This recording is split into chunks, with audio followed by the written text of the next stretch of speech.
are you around? We will allow the MEC to make her remarks as soon as she joins us.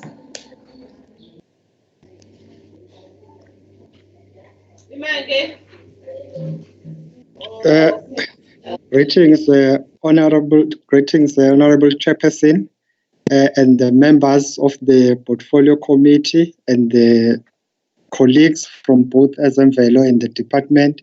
Yes, I am around, and I believe in terms of the MEC's remarks, as she indicated that she will join us. I'm not sure if Chair was just checking if I'm around or you want me to also make the remarks. No, in the presence of the MEC, I wanted to check whether you are around because the MEC is available, so we can't have the MEC and the HOD making remarks. She is yet to be given her opportunity, so I'm glad that you are available. Thank you, Chair. Thank you very much. Honourable members, let's go to item 6, confirmation of the draft minutes held on the 30th. Perhaps can I request speakers, because this meeting is being recorded on YouTube, that they switch on their camera when they speak. I wasn't aware myself up until I've just noticed a notice popping up on my system that this meeting is being recorded on YouTube.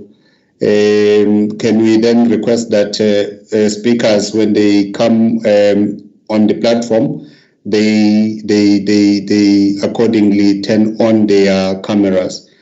Can we then go to the draft minutes? I hope we will take them as read. They were forwarded some time ago.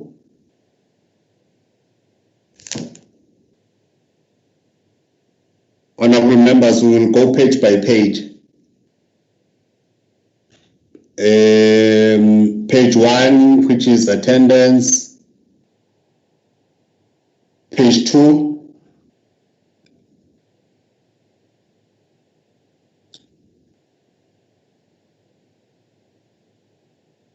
Page 3.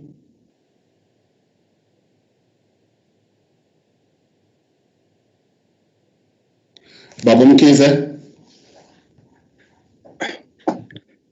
Sorry, Chair, I raised the hand a bit late. I wanted to, on page, I think it's page 1, the spelling of our CFO, it doesn't have an N, it's got an M. It's in Mtongana, not in Tongana.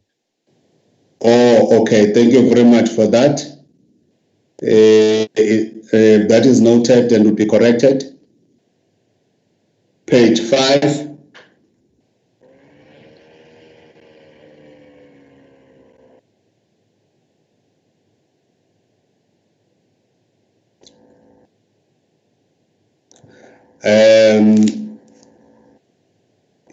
You said it's MTO, not MTO.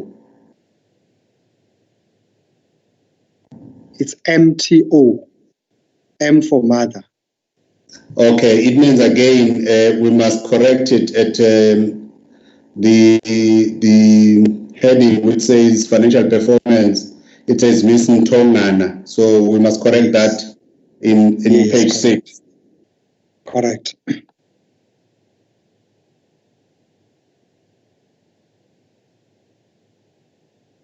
Page 7.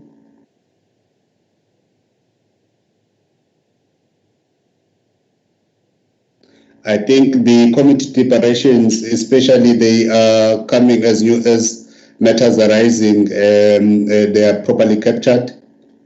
Page 8.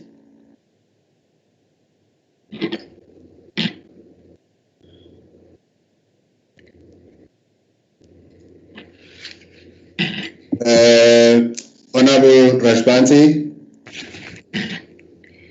Yeah, Chair. Well, the minutes I have, the pages are not numbered. So I'm just looking at non-financial performance. Are we on that page? The last page. because the pages are not numbered. But maybe, let me see. Under point 6. I'll have difficulty because mine, the pages are numbered at the bottom, at the right-hand bottom part of the page. Yeah, mine are not numbered. I'm wondering why. But 1, 2, 3, 4, 5. I seem to be, because 8 would be the last page on mine then, if I'm counting pages, but currently I'm speaking about page 6, which is non-financial performance.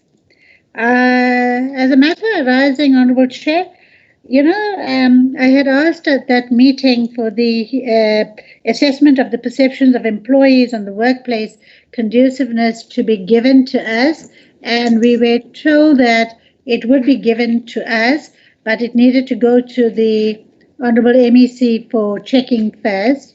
So I just thought that I wanted to remind the meeting that I had requested that. Thank you. Okay, noted. We will follow up on that one. Let's go to page 10.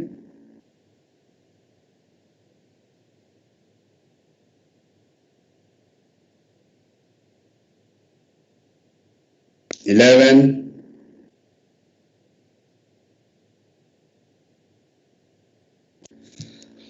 Page 12.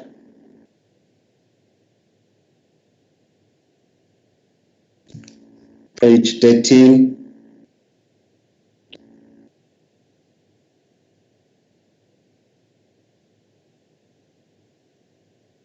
Page 15.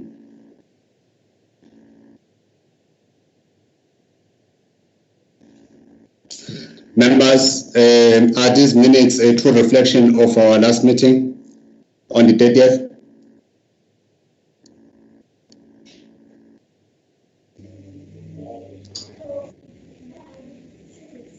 Honourable Speaker.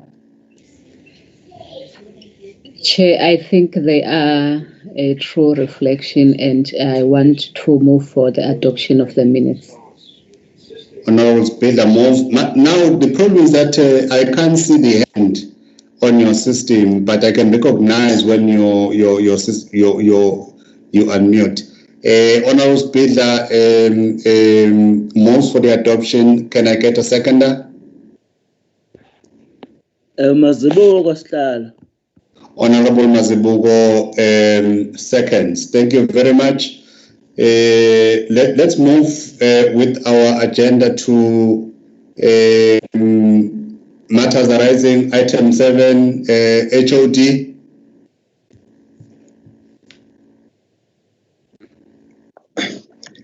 Thank you, Chairperson. To make it easier, maybe if I can request through the Secretariat to share the consolidated, to share the presentation, because to make it easier for members, what we have done, because we had quite a number of reports that you requested from us. Since this is a virtual meeting, we thought in our presentation, the consolidated presentation, we are covering also matters arising so that we don't have to shuttle from document to document. I saw that. Yes. So if we can move to item 7.1, which deals with the filling of a vacant post, I'll request Mrs. Noel to take us through already. The presentation is there. If you can put it on PowerPoint, Mrs. Noel, that will assist so that it will be big. You just cancel the X and put it on the slideshow. Over to you, Mrs. Noel. 7.1.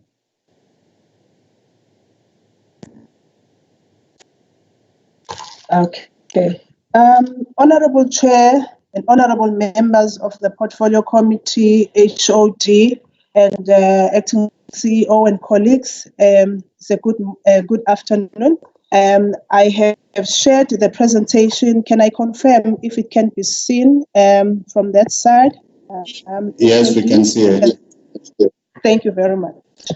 Now, as the HOD has indicated, all the matters arising, matters that were requested by the honourable members in the last meetings are all part of this presentation that I'm going to be going through. Some of them will be dealt with by other persons. Here is the presentation outline. Matters arising and outstanding. There is a detailed report by the department in terms of the vacant posts and then some time frames. 7.2, there is an analysis there, the SWOT analysis for Program 7 in particular in the context of COVID-19. There's also a briefing on air quality. There is also a department's detailed quarterly report in terms of the EIAs. There is also a detailed report on public awareness programs on nature conservation. And there's also a report on the progress and status of Operation Vula. Under new matters, there's a Q1 service delivery report, non-financial as well as financial. There is a department's risk and fraud prevention plan. There's an update on COVID-19 interventions. And finally, there are responses to the resolutions of the Finance Portfolio Committee, the SCOPA, and sectorial parliaments. All the matters arising in terms of the presentation are dealt with in terms of slides that are summarized. But for all of those matters, as confirmed at the beginning of the meeting, there are reports that are standalone that will provide more detail in terms of those items. Starting with the filling of critical posts, here is a summary of the posts of how we have been doing in terms of the filling of critical posts, specifically within Program 7 of ETIA. The department has the following posts approved positions. Chair, Azul here. Sorry to intervene. Yes, Honorable. Just on a point of clarity, we're not seeing the slides actually being moved down as the lady is presenting. Yeah, they are not moving. I hope the presenter or whoever controls the presentation will be able to move slides. We should be on slide 2 now.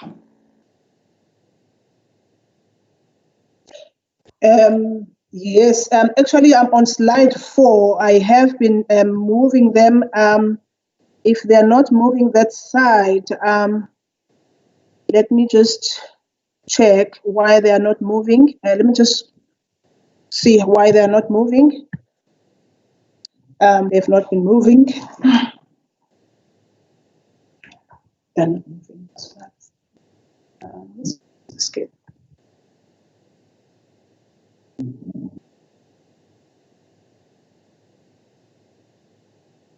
Okay, I'm not sure whether it's because it's cold, but I can see a slide now, slide 4 now. Oh, okay. Okay, yeah. Apologies, Chair. It means they are moving very slowly, and I think it will differ also from a machine to machine as well as the connectivity issues. Yeah. So yeah, I'm back also on slide 4. Right. So the summary here in terms of filling of critical posts is that we've got 19 posts that are approved, that are critical and vacant. 7 have been filled. That is a Director, Environmental Implementation, North Region. This is also the director that is responsible for 3 areas of specialization, which is air quality management, waste management, and climate change. We also have filled the 4 positions for control, environmental planning, governance, and information. We've also filled the control environmental officer, air quality, area manager for the invasive and alien species program. The project officer post, 2 of them interviews are completed. We're just waiting for the other formalities in terms of the finalization of the process. The other 12 positions that are still being dealt with in terms of the JDs working with our OD department, and those executive support, control environmental officer, pollution and waste management, control environmental officer impact, control climate change ×3, control environmental empowerment ×2, as well as the ASD Assistant Director for Implementing Agents, Environmental Officer Pollution and Waste, and Environmental Empowerment Officer again ×1. So here, this is then a summary then of what we have been doing and the progress that we've made in terms of the filling of posts under programs. And moving on to slide 5, we have received quite a number of applications. This is more of a departmental picture. There are many applications that have been received. And under environmental services, yes, there is a sizable number that belongs to us. In terms of compliance with the TPSA instructions under the disaster management regulations, some of the posts were required to be re-advertised to allow for people to get access and to know about those. And there was also some relaxation of application requirements with respect to timeframes, again in line with the lockdown disturbances, so to speak, in terms of the general communication within the country. But despite these, some virtual interviews have been done, and there are some plans also that we have tried to make use of to try and reduce time. And also, whilst we were waiting, there were other processes that don't necessarily need a lot of movement, like the pre-screening exercises and all of those which are normally done in-house. So those have been ongoing to try and deal with the issue of time. The Executive Authority has also appointed the shortlisting and interview panels for the positions that are supposed to be interviewed and so on. We are hoping that by the end of the year we would have covered the ground significantly in terms of filling all the vacant posts. Going to the second matter under matters arising, which is 7.2, that is the SWOT analysis. Here, this presentation is actually a summary of that SWOT analysis. It is with respect to Program 7 in particular, in the context of COVID-19. It doesn't cover the whole department. Basically, in terms of the strengths that we have identified within this particular context, is that Program 7 in the main has got highly qualified personnel. People who are quite versatile also in terms of the movement of modalities, in terms of how we work. The new normal includes predominantly the use of technology and all of that. We did not find that difficult at all, because our personnel in the main is young, and also they are quite flexible when it comes to innovation. That has really helped us as a unit. Virtual communications have improved significantly also during this time.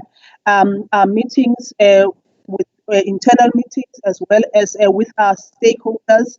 Our stakeholders, that would also include our national department, also all the engagements that we have been having with the national department as we share the function of environment. All of those are now working or are happening virtually. We have found, therefore, that there has been an improvement, significant improvement also in terms of just the optimization of our resources, mainly the finance and time. There's less travel within the province. We're not traveling to Pretoria or Cape Town to our head offices, but those meetings are happening very, very efficiently virtually. So we've also derived a lot of savings also from the finance point of view. As a result of that, we're finding that to be a strength and to be a positive.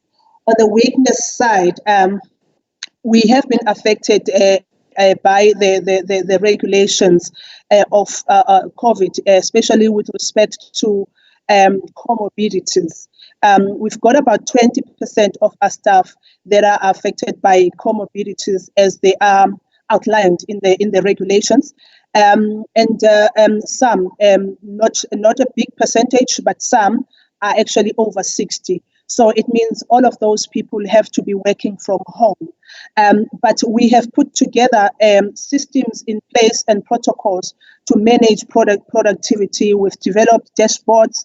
We report every Monday in terms of what is happening, how people are being held accountable for the time, and also whether the people are gainfully employed during this time. We believe that the measures that we've put in place are quite useful in order for us to manage productivity and also to manage to ensure that there is value for money during this time. Government doesn't run its business at a loss. There are also there is an issue of the tools. With tools here, and normally the people who have access to things like laptops and those are those who are in management. There is we are a bottom-heavy structure, so there is a big number of officials then who do not have access to these. That has somehow affected their working regime during this time. We have found also that our document management system is really a little bit, it has been found to be a bit wanting in that, for example, when the minister issued the latest regulations, EIA regulations, to say that we can resume with our EIA applications and appeals, there is a rider there to say that we need to try and limit the use of paper, the use of documents. Now, the paperwork that we deal with them, we're talking about files of like 400 pages, applications and specialist studies and all of those things. You need, therefore, a document management system that has high capacity to be able to transmit those kinds of documents. So we have experienced some challenges in terms of the capabilities, server capabilities, not just for ATIA, but for government, because there are constraints there and there are limits in terms of how much you can transmit. Connectivity issues in some district offices, yes, we do have challenges. I'm now coming to, maybe let me come to the threats.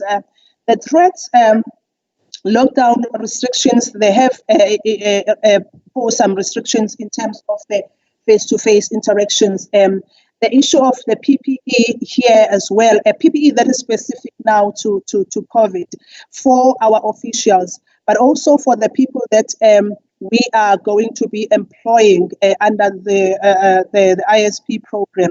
Normally we provide a PPE there, but this time around we have to provide even more specialized PPE that speaks directly to the context of COVID. The budget cuts also, we've had to surrender certain funding as a result of the COVID, the amounts, the money that has to be made available for the whole country to deal with COVID. So there are some projects that we had to put on hold as a result of that. We have found also that with respect to the environment itself, the natural environment, there has been some kind of an increase in terms of illegal dumping.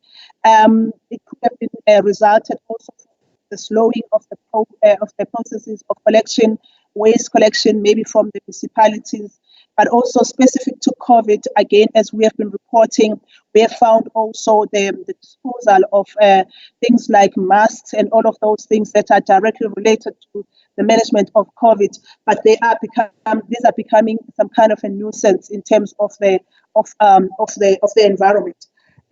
Waste management issues and air quality issues also have been found also to be some kind of a challenge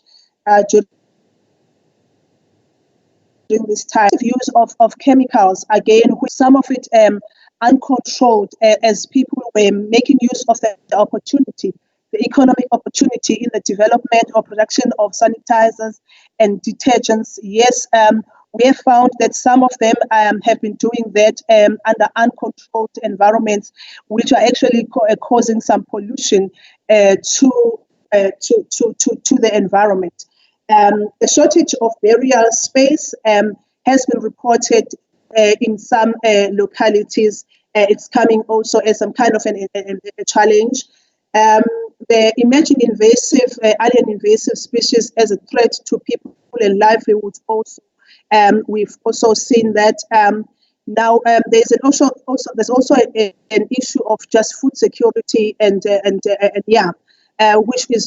which we are seeing in the community at large, and we do see that that is likely. In fact, in other parts of the province, you will see that some over-exploitation of natural resources as people are trying to deal with these socio-economic conditions. Some of them have been there, but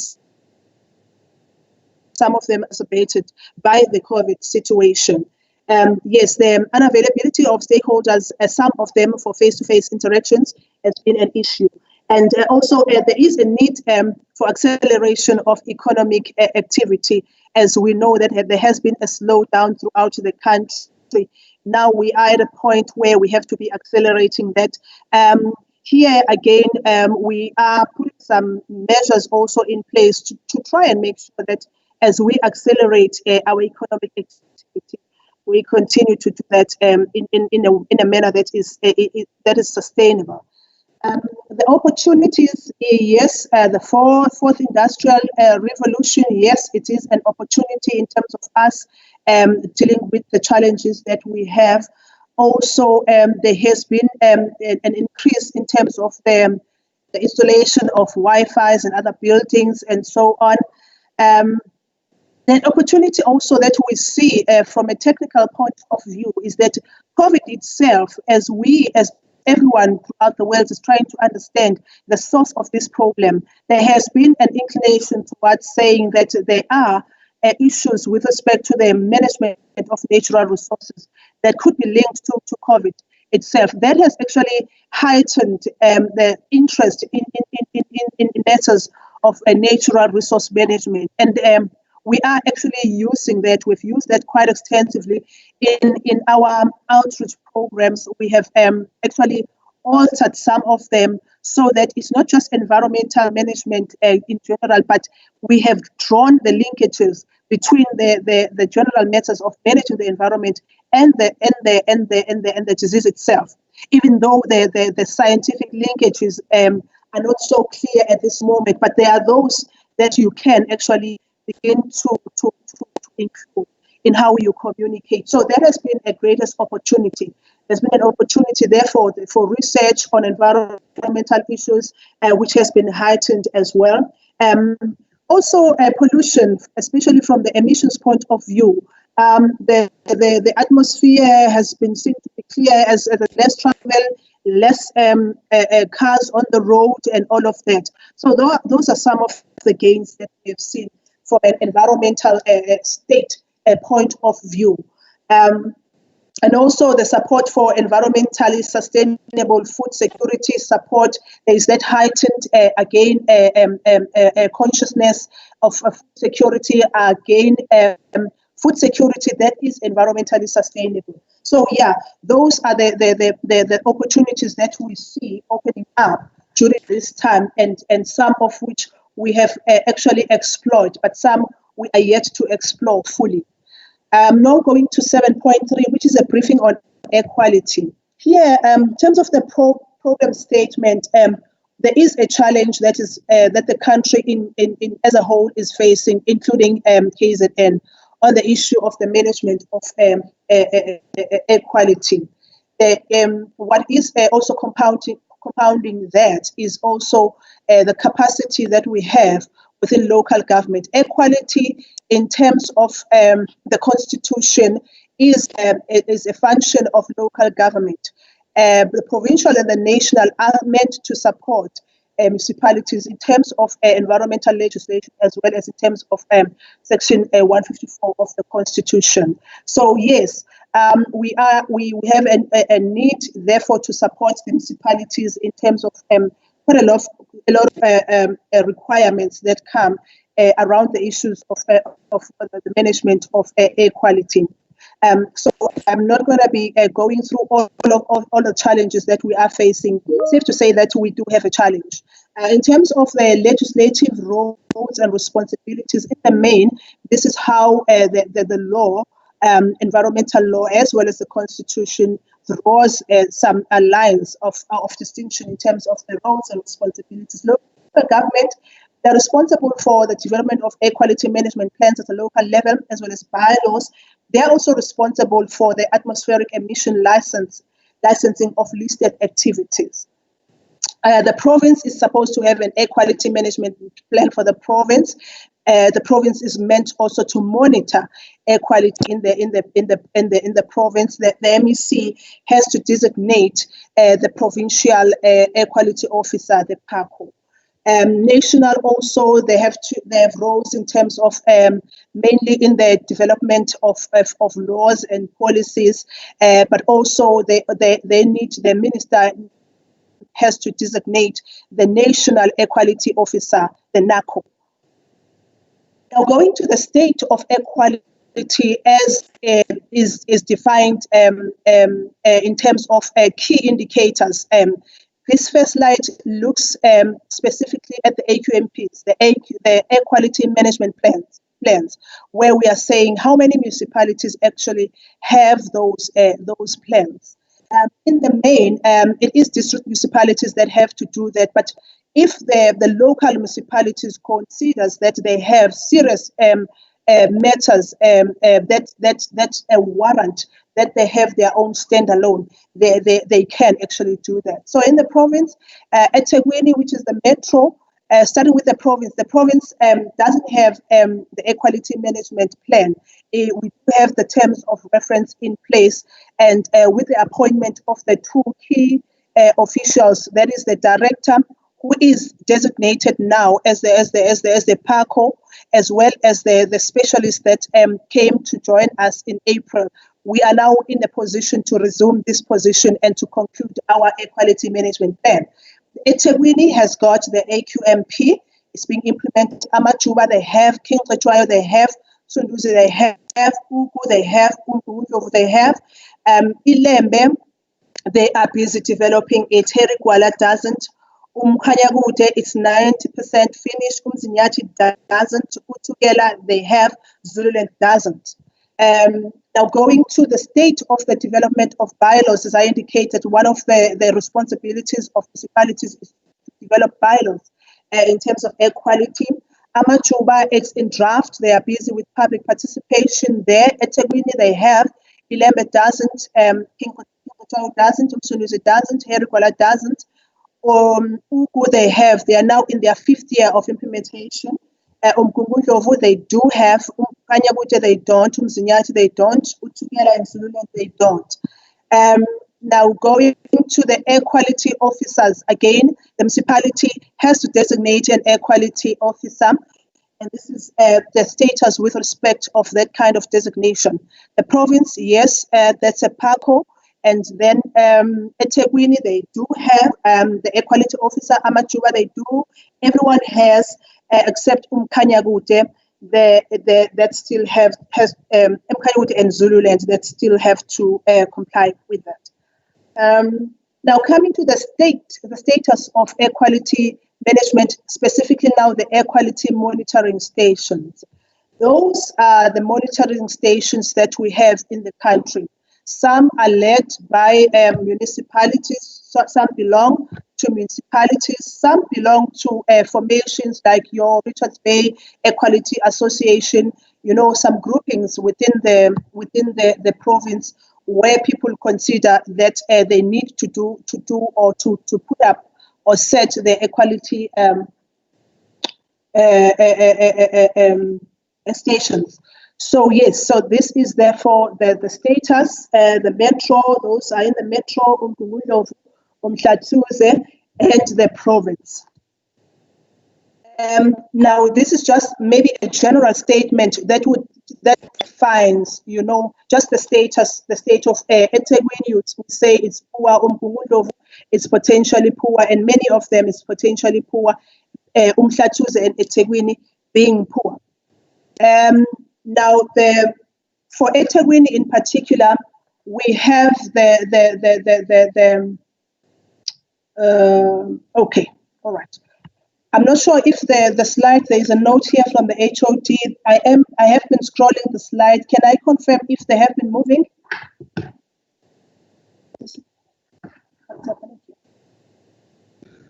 Chair. For a long time, you've been speaking without this thing moving. Okay.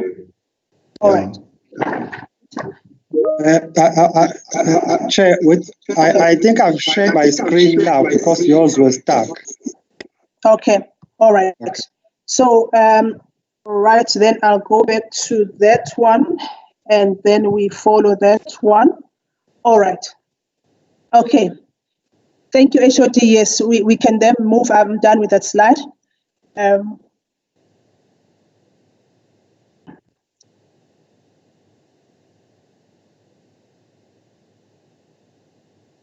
Is HOD able to move the slide? Thank you. All right. Thank you, HOD. Okay.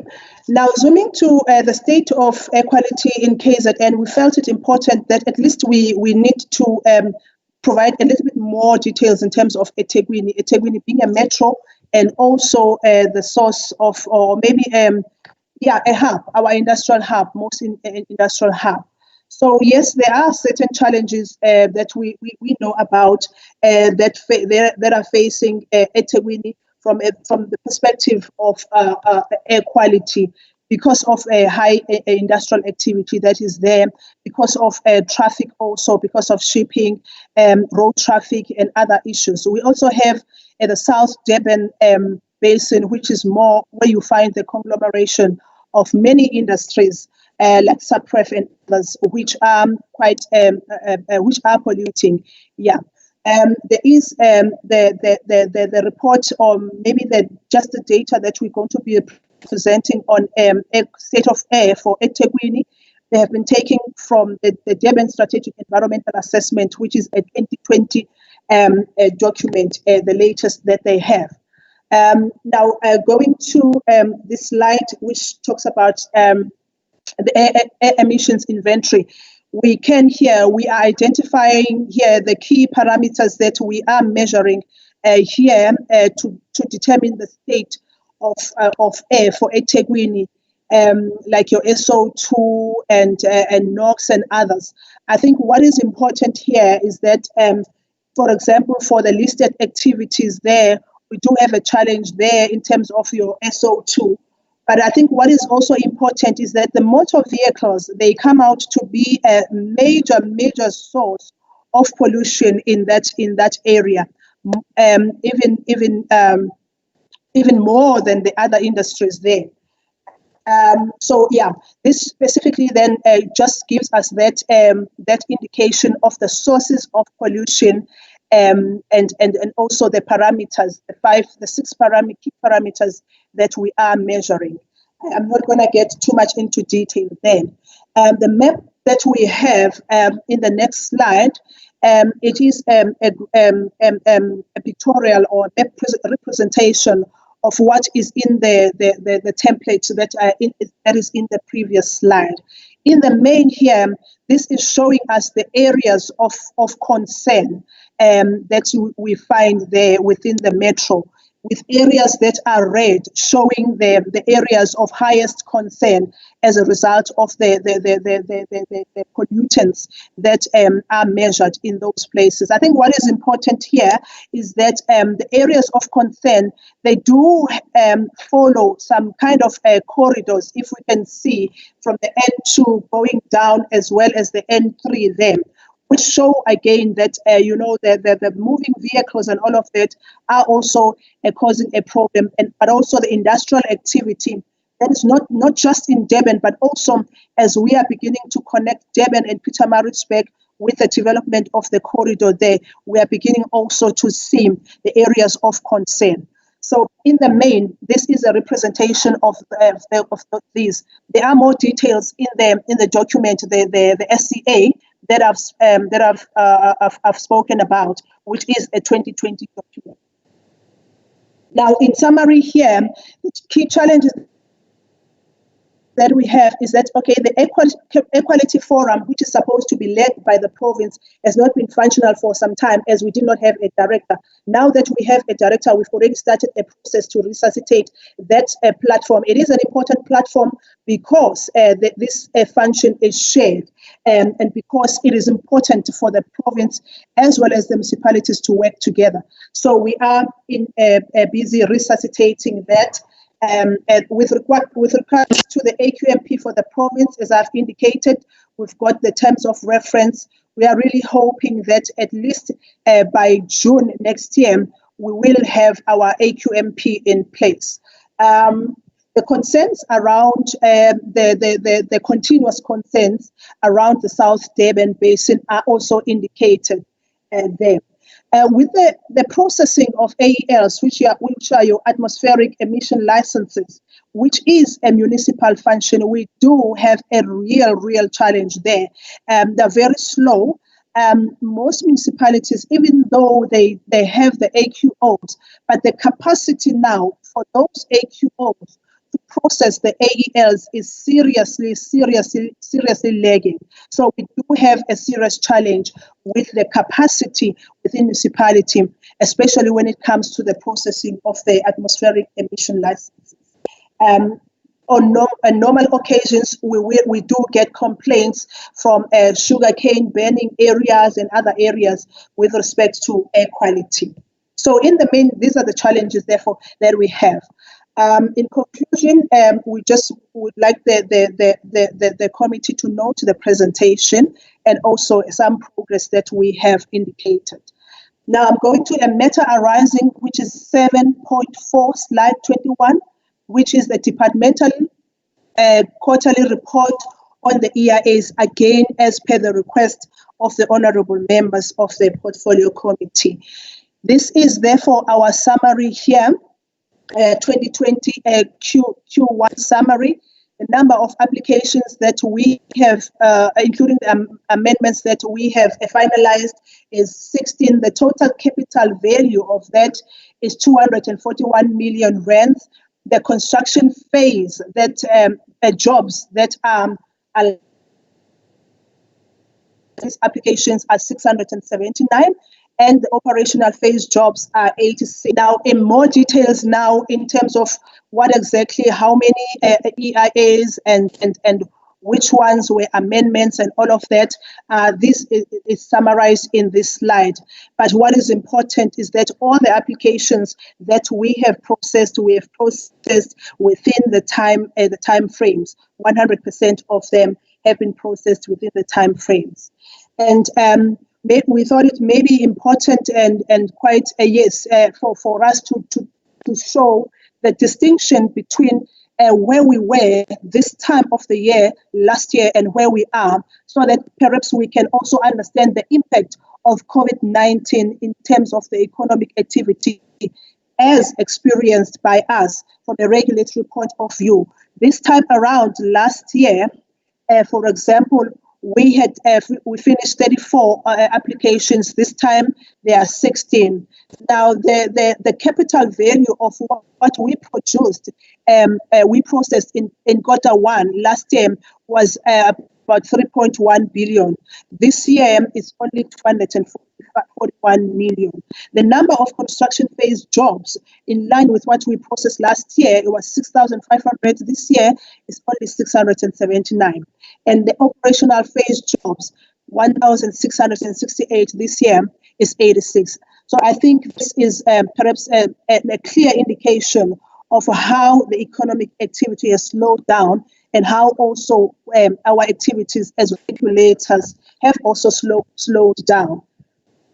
Now, the matter arising 7.5 with regards to public awareness.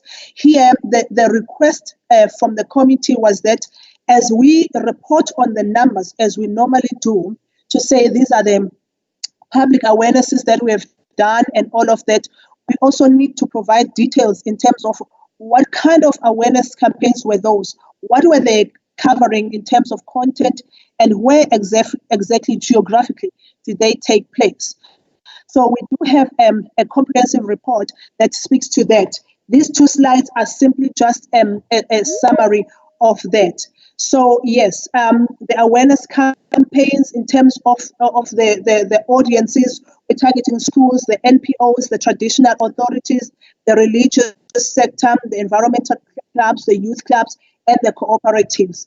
And in terms of the awarenesses, in terms of the content that we were covering, we're covering coastal and marine issues, the climate change issues, the green issues, the commemoration of environmental days, the themes, different themes, waste management, and so on and so on. But all of this is in the detailed report in terms of all the thematic areas that we cover when we do these awareness campaigns. Now, on this one, matter arising, which is 7.6, which is the status of Operation Vula. My colleague, Dr. Sibeta, I believe, is taking this one. Thank you, Honorable Chair. Okay, Doc. Yes, Honorable Chairperson, honorable members, or protocol observed. I don't know, there is an echo. I'm not in control of the presentation. I will not go through the entire presentation, Chair, because of a time constraint. I'm just giving 5 minutes. This is a long presentation that needs more than 5 minutes. I will just highlight the salient point in the presentation. In 2017, the Executive Council approved 58 commodities for the set-aside for Operation Vula. Of the 58 commodities, 6 were decided to be at the first phase, which is your clothing and textile, paper and pulp, construction, furniture, fertilizer, and bakery. Then ETA was giving a responsibility to ensure that the enterprises are capacitated. We provided capacity building and training. In the presentation, we are stating the number, the regions where these suppliers were trained. We are utilizing the district offices as an integrated approach.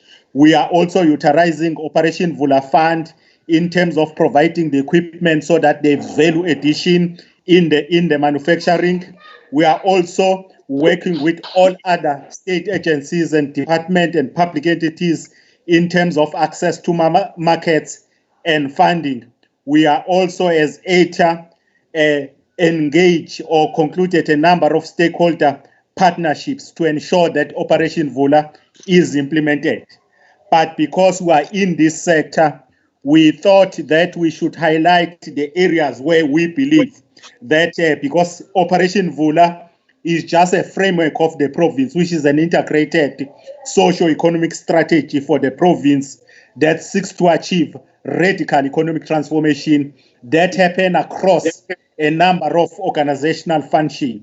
We believe that in this sector, there are important areas where Operation Vula can happen, which is number one, in the area of clothing and textile, more especially in the supply and manufacturing of uniforms and protective clothing. We believe that transformation can happen in that area.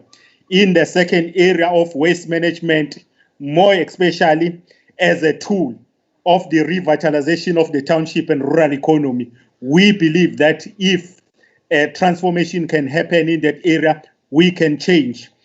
We also believe that in the area of furniture manufacturing, we've got in the department 1 projects in this area of environmental where there is eco furniture manufacturing projects which can give job, create jobs and deal with poverty, inequality.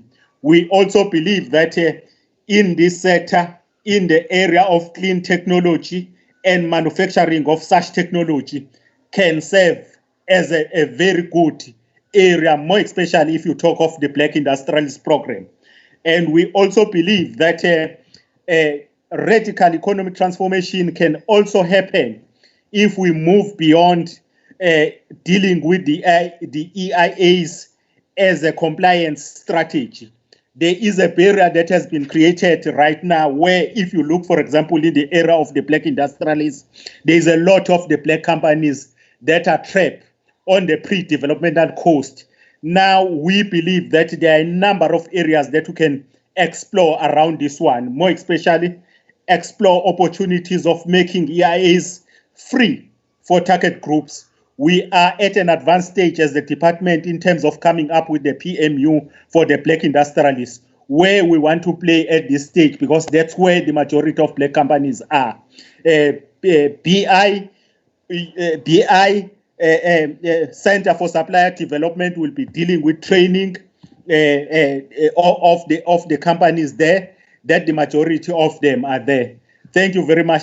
That is just a highlight of the salient point that are in this presentation. I will consider the presentation as read. Thank you very much, Chairperson.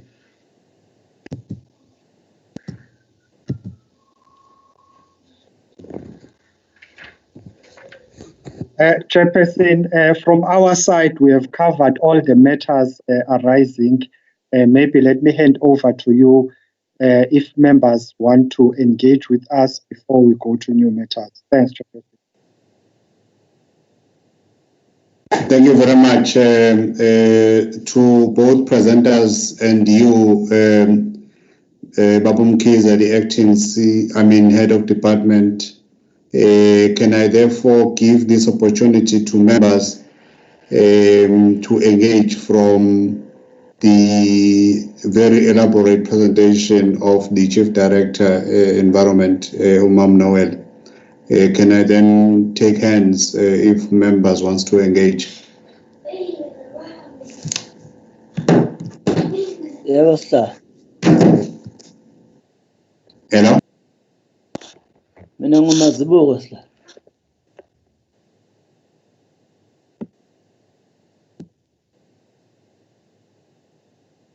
Yeah, and De Boer, please, Chair.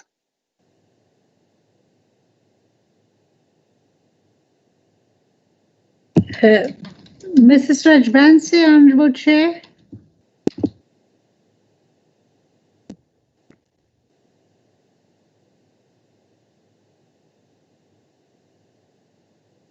Okay, for now, let's take those hands, starting with Ubab Mazibuko, followed by the board, then Rajbansi, in that order, members. No, thank you very much, Honorable Chair, my honorable colleagues, the department, and our guests and visitors. No, Honorable Chair, I'm very much frightened, but I'll come to that one. I wanted to check regarding tools of trade, in specifically workshops, or rather laptops, that officials at a junior level, so to speak, are not equipped with this. I'm trying to check whether the department has dealt with that situation. If not, how long do they think it will take them? Because otherwise it means that those officials are not gainfully employed, but it's not their choice. The problem is with the management. Then two, I'm coming to the one that is frightening me. Because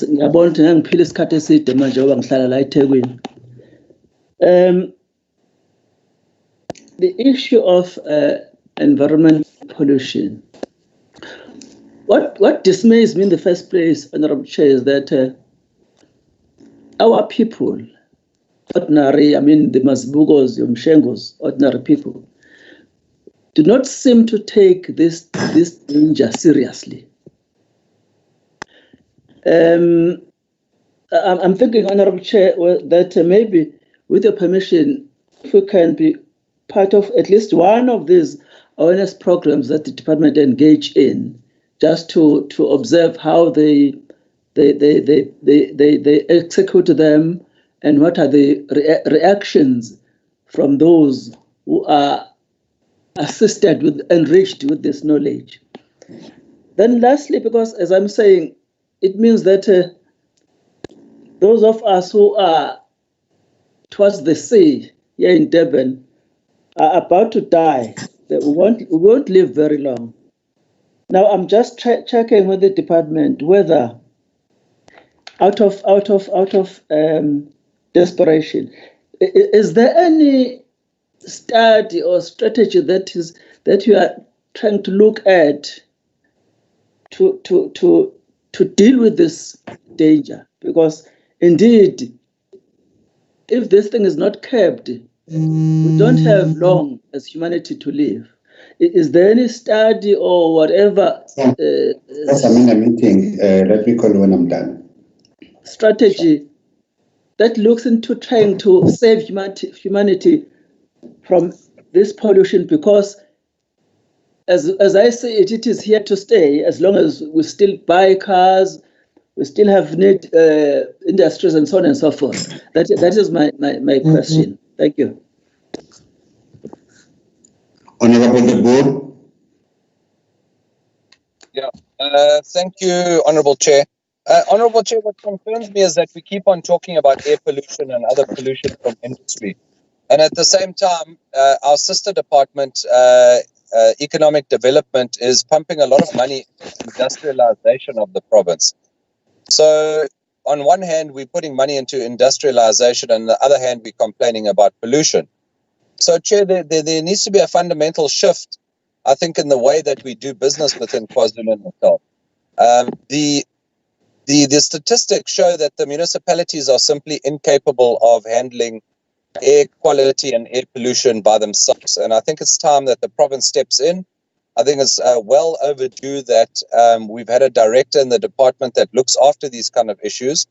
And it would be interesting to see what tangible and effective programs are now going to be actually started that will mitigate the air pollution that we're seeing at all the time.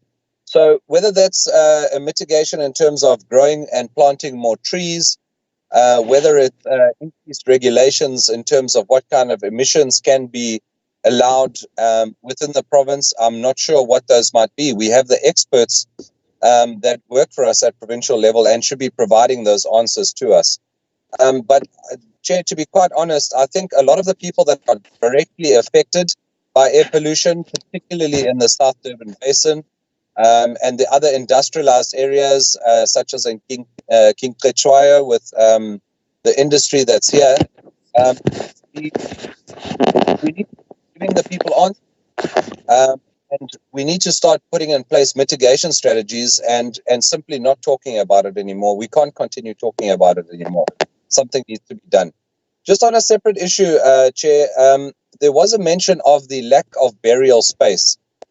Now, that in itself can also be an environmental pollution issue, because if people are buried within areas that are not suitable for burial, there can be a contamination of groundwater and other factors that come into that equation. Now, eThekwini, I know, has got a severe shortage of burial space. The municipality apparently spent 50 million rand on identifying another piece of ground. Nothing has happened there. And 50 million rand, if we look at that amount, is not something that the smaller municipalities actually have. I think, again, municipalities are incapable. They don't have the funding. They don't have the rate space. We need to assist them as a province to start making proper burial grounds available to communities. Because if we don't, bury their loved ones wherever they see fit, Chair, and that's not the ideal situation. I also would like to ask for some clarity from the lady director on how bad the situation with burial space is, and what kind of interventions her department is looking at, if there are indeed any planned interventions. How many hectares are we looking at provincially that we need for burial space? What is the cost estimates? I don't think, unfortunately, Honourable Chair, that it's good enough to say we have a shortage of burial space and then to leave it at that. It's something that needs to be interrogated, and it needs to be interrogated, and solutions need to be found, because we'll come back here in a year or two and we'll have the same item on the agenda and we still wouldn't have found solutions, which actually doesn't help the communities. And I know, Chair, that helping communities is very close to your heart, and I would appreciate if we could actually start seeing some action on some of these matters. Thank you, Chair. Honourable Responsi. Thank you, Honourable Chair. I want to start first with the filling of the critical posts, and I'm looking at the 12 positions. The 12 positions that are still to be filled and that are advertised. My concern about these is that, we've had all these positions affect the NEMLA and amendments to the Act that we recently discussed. So I need to clarify from the department that I know that these they're still going to, pre-screen candidates, etc. But in doing that, in terms of the job description for these positions, has that been looked at concurrently? Because remember, because of this moratorium on posts, a lot of people in the department have been multitasking, and that is why I'm asking whether these things have been thought of, because they obviously have to redesign a lot of the jobs, and so that there's smooth takeovers when new people are appointed, and that task of handing over properly, and also that we must prevent workplace conflict when these things occur. So that's the thing about the filling of those critical posts. In terms of the air quality, I'm really happy that the status report has been given, because I've really been asking for this for a long time. But I think that in terms of the problem that we have with the bottlenecks at the municipal level, some thought, and this is to our Honourable MEC, has to be given to maybe provincializing this job task, because I think we need to take that responsibility, because it's not going so well at a local government level.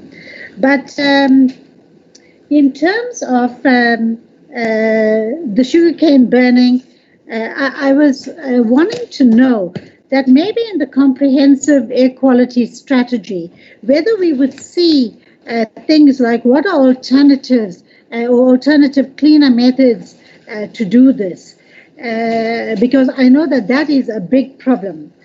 Similarly, when we get this comprehensive air quality strategy, I think that what I'd like to see is more the norms and standards.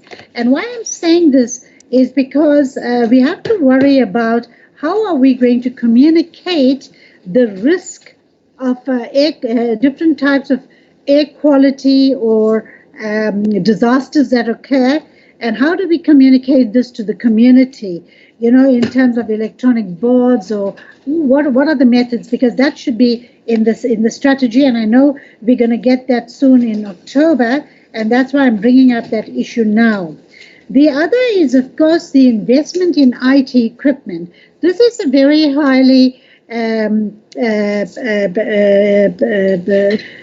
scientific area, and you'll definitely need investment in IT equipment of a particular standard and particular types of programs. That'll be very costly. And have we thought about how we're going to budget this, and whether we're making this money available? In terms of Operation Bula,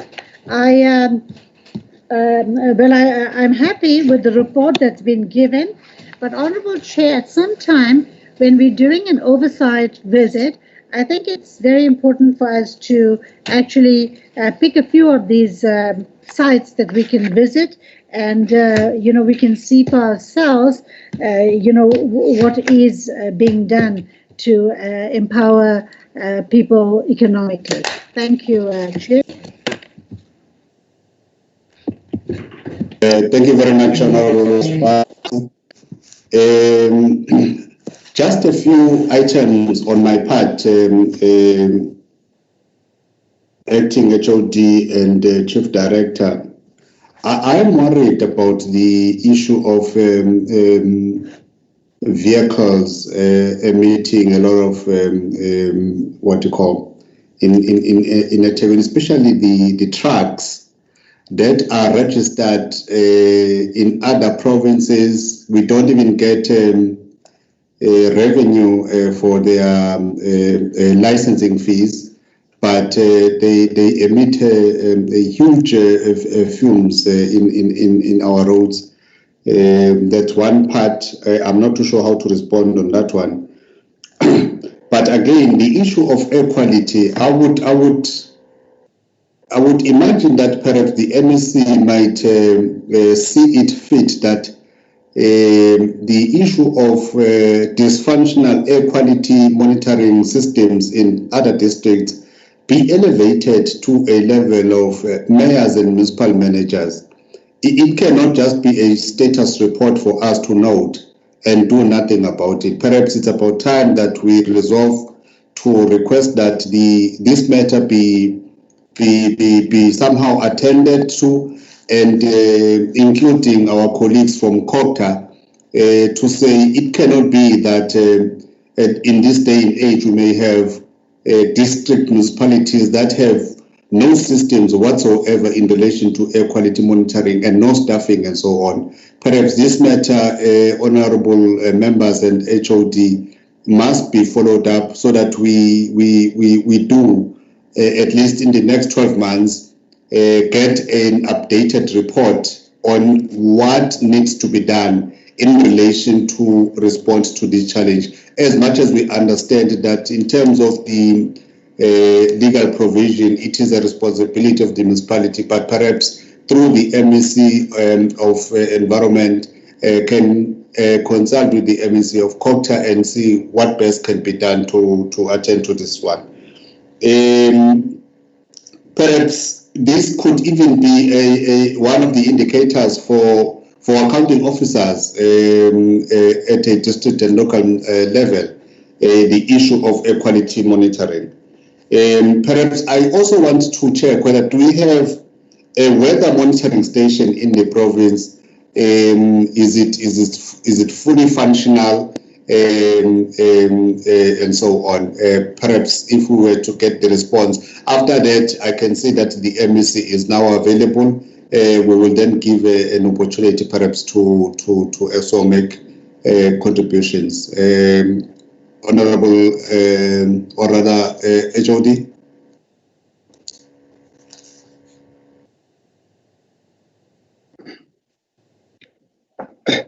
Thank you, Honorable Chairperson, and also thanks to the members for the questions that they've posed. I will respond to some of the questions and then hand over to Mrs. Nowele to take other questions. Starting with the question from Honorable Mazibuko on the tools of trade. I think it's important to indicate, Chairperson, that prior to COVID, in terms of how we allocate the tools of trade, we had made sure that each and every official in the department, they've got sufficient tools of trade. In our analysis, especially in terms of the allocations of computers and laptops, we had determined in terms of which officials will get laptops, especially those that will be operating outside the office and so forth. Those that are office-based, we had given them the desktops, and we had also taken into account the issue of security, especially for those that are using public transport, the issue of theft, which is what we have seen. But then we were affected by COVID in March, April. That's where we had to start now changing our modus operandi in terms of the tools of trade, because some of our officials then cannot utilize the desktop. So it's not that it's something that was really designed. It's something that came, but we move with speed in terms of quickly identifying those employees that we need to prioritize in terms of getting the laptops so that they will be able to function efficiently. So it's the issue that we are still processing. Remember, we had not budgeted for that, so we had to readjust and try and do that. So it's the issue that we are really seized with, and will definitely be able to address it. Dealing with the question from Honorable De Boer in terms of the focus on the industrialization, which obviously it is the strategy of the current government to say, let us focus on industrialization, the manufacturing sector. But in that sector, obviously, when we support it, we are mindful in terms of balancing that it doesn't affect the issues of environment. That's why those initiatives under industrialization that might have an impact on environment, we subject them to EIA process where we look at all these issues in terms of the impact it might have, and then we engage, we push with them in terms of them making sure that they minimize and they're adhering with our environmental laws and coming with alternative strategies of dealing with that. And we have also put, when we meet with investors in terms of attracting them, it's one of the issues that we discuss with them in terms of what are the innovative ways that they have that it can save our environment whilst we don't compromise on the issue of manufacturing and industrialization that we definitely support. Then on the issue of the question that was posed by Honorable Rashbans on the issue of the Operation Vula fund, definitely it is an issue. We would make sure that when you go to oversight projects, some of these projects you will be able to visit. And on the filling of the post, indeed, if you look at our report, we had to review the job descriptions exactly because of the point that Honorable Rashbans you are raising, that because of COVID, because of the other competing interests, we had to look at the positions, even though they were approved, but really look into them in terms of saying which areas now we are actually, there are gaps, and which areas we really need to fill, and then we have amended them in order to deal with that. So it's something that we have definitely done. So I'll allow the Chief Director Enviro to answer other questions. Thank you, Chair. Thank you very much, HOD.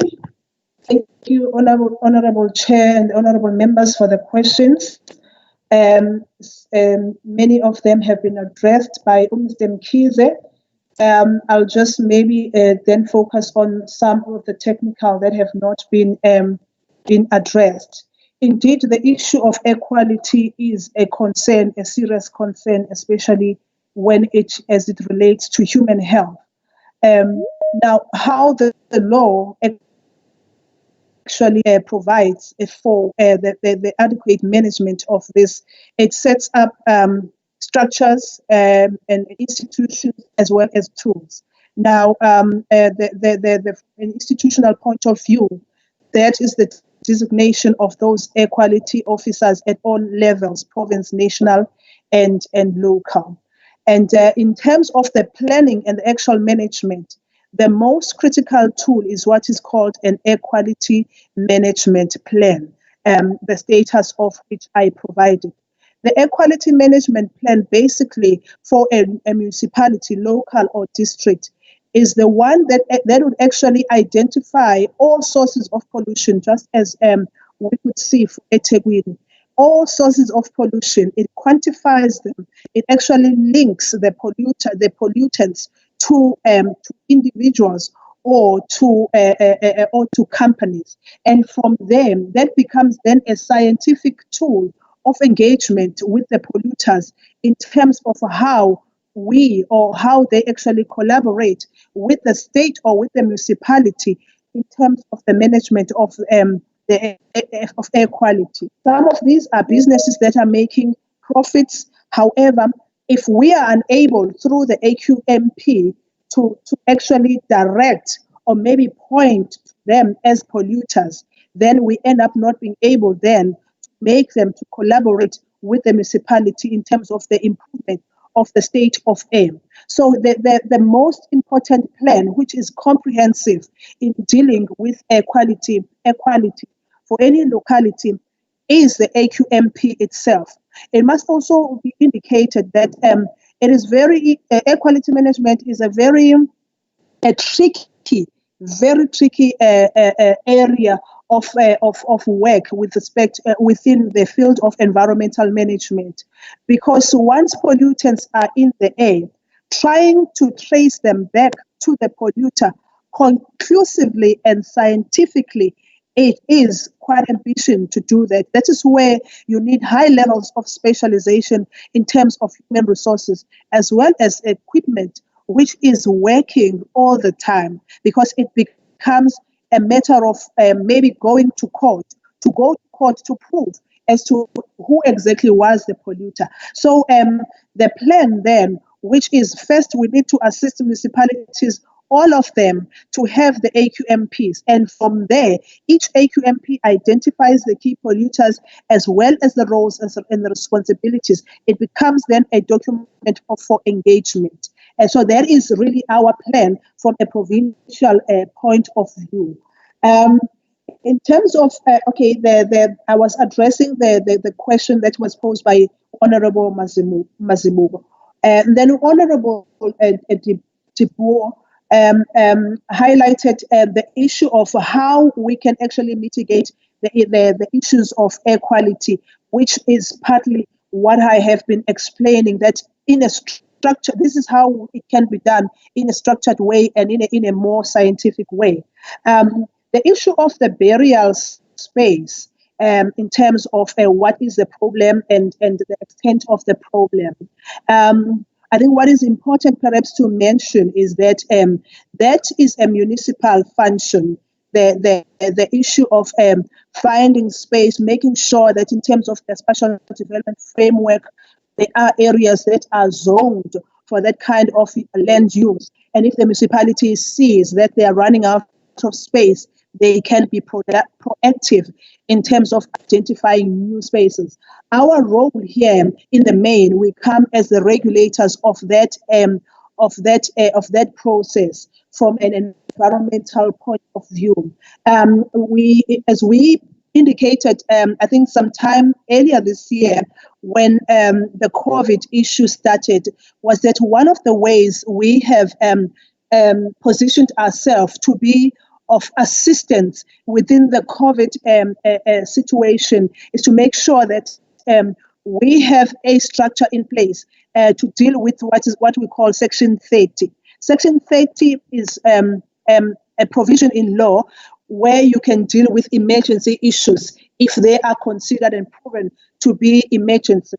I can indicate here that as part of that Section 30, we have already assisted Umuzi Wabantu who were seriously in a problem of running out of space for burial. Their authorization has been provided through a Section 30.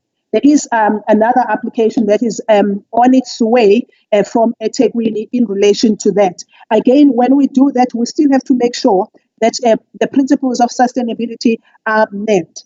From our point, we've got a standard operating procedure that we've put in place in terms of the processing of those kinds of applications.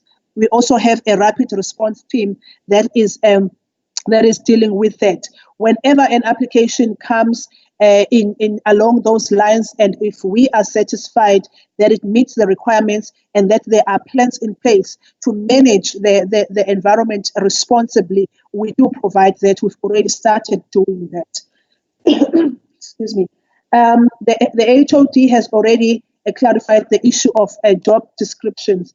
Maybe the little contribution that I could make again is to say that the reason why we are doing some of those job evaluations and descriptions is that for areas like climate change management, where we do not have capacity, but we have a need, an urgent need, we have taken some positions that were highlighted, were earmarked for other areas, and we are changing them now to be like climate change jobs. So you need to run a process to do that. So we are doing exactly what is being suggested by the Honorable Rajbansi.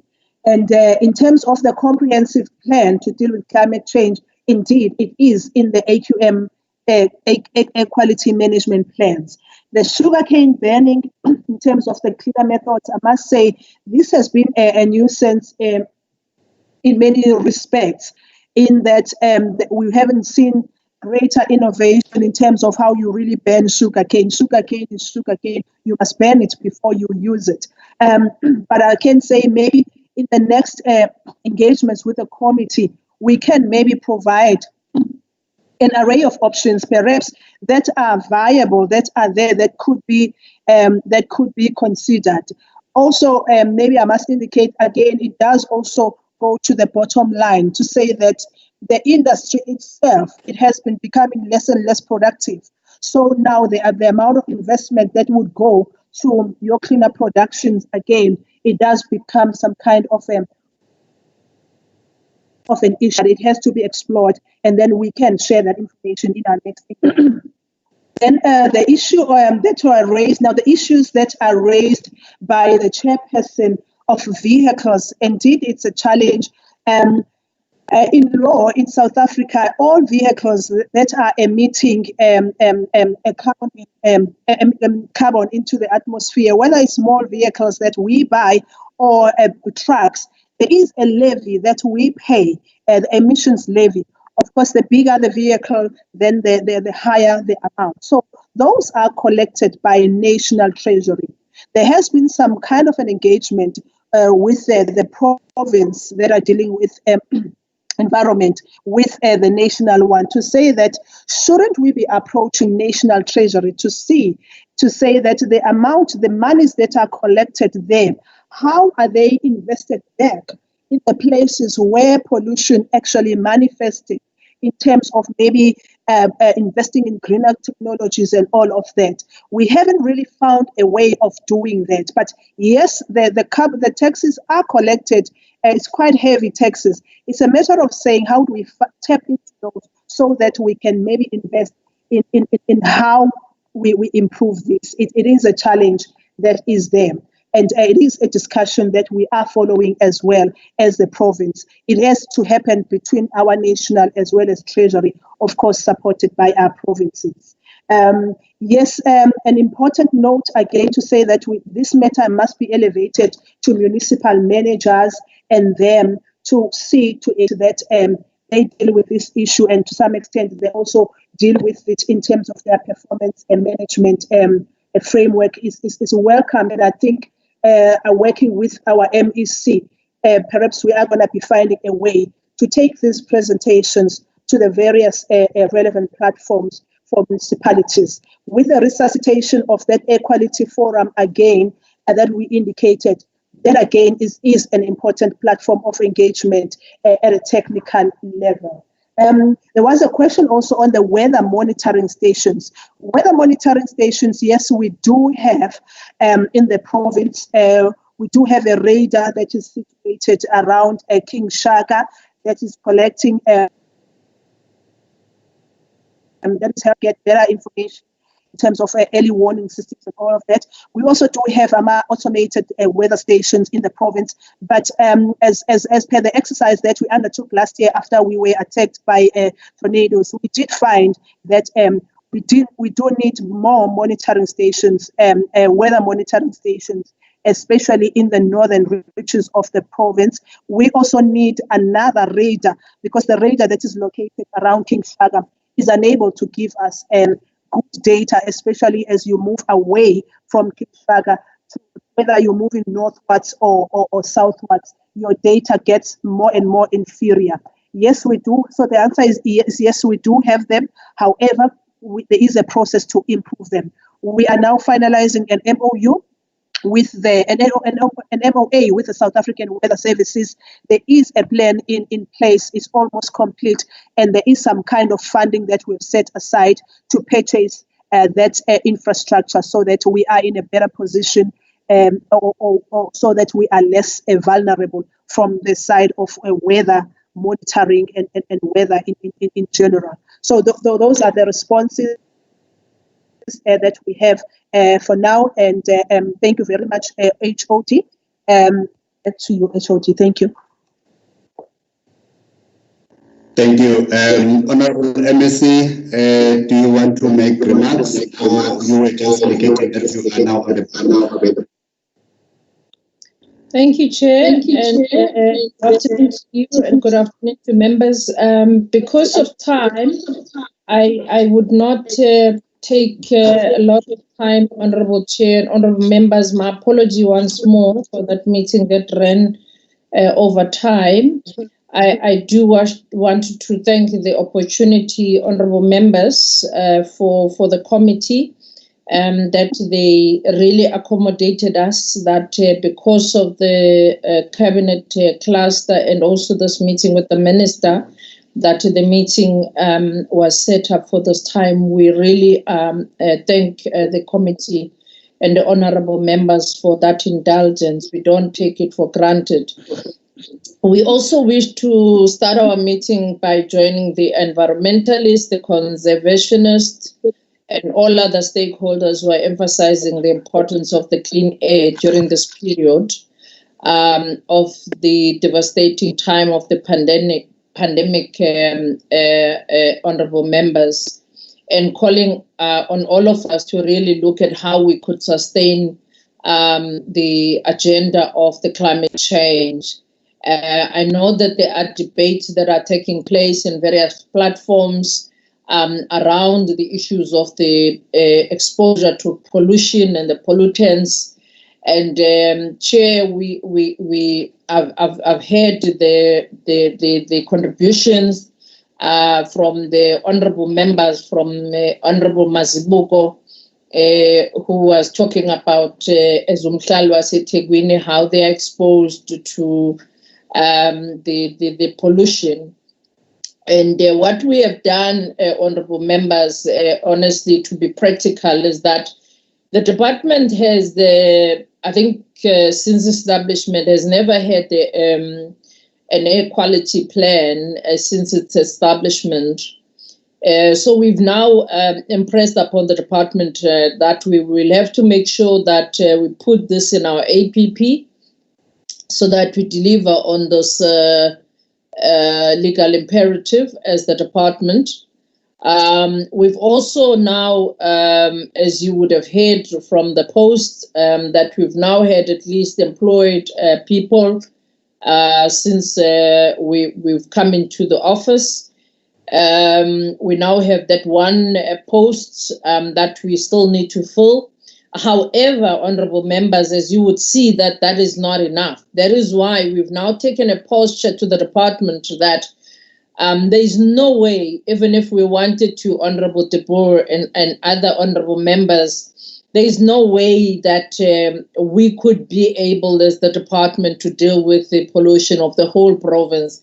There are 56 municipalities in this province, and there are more than 12 million people in this province.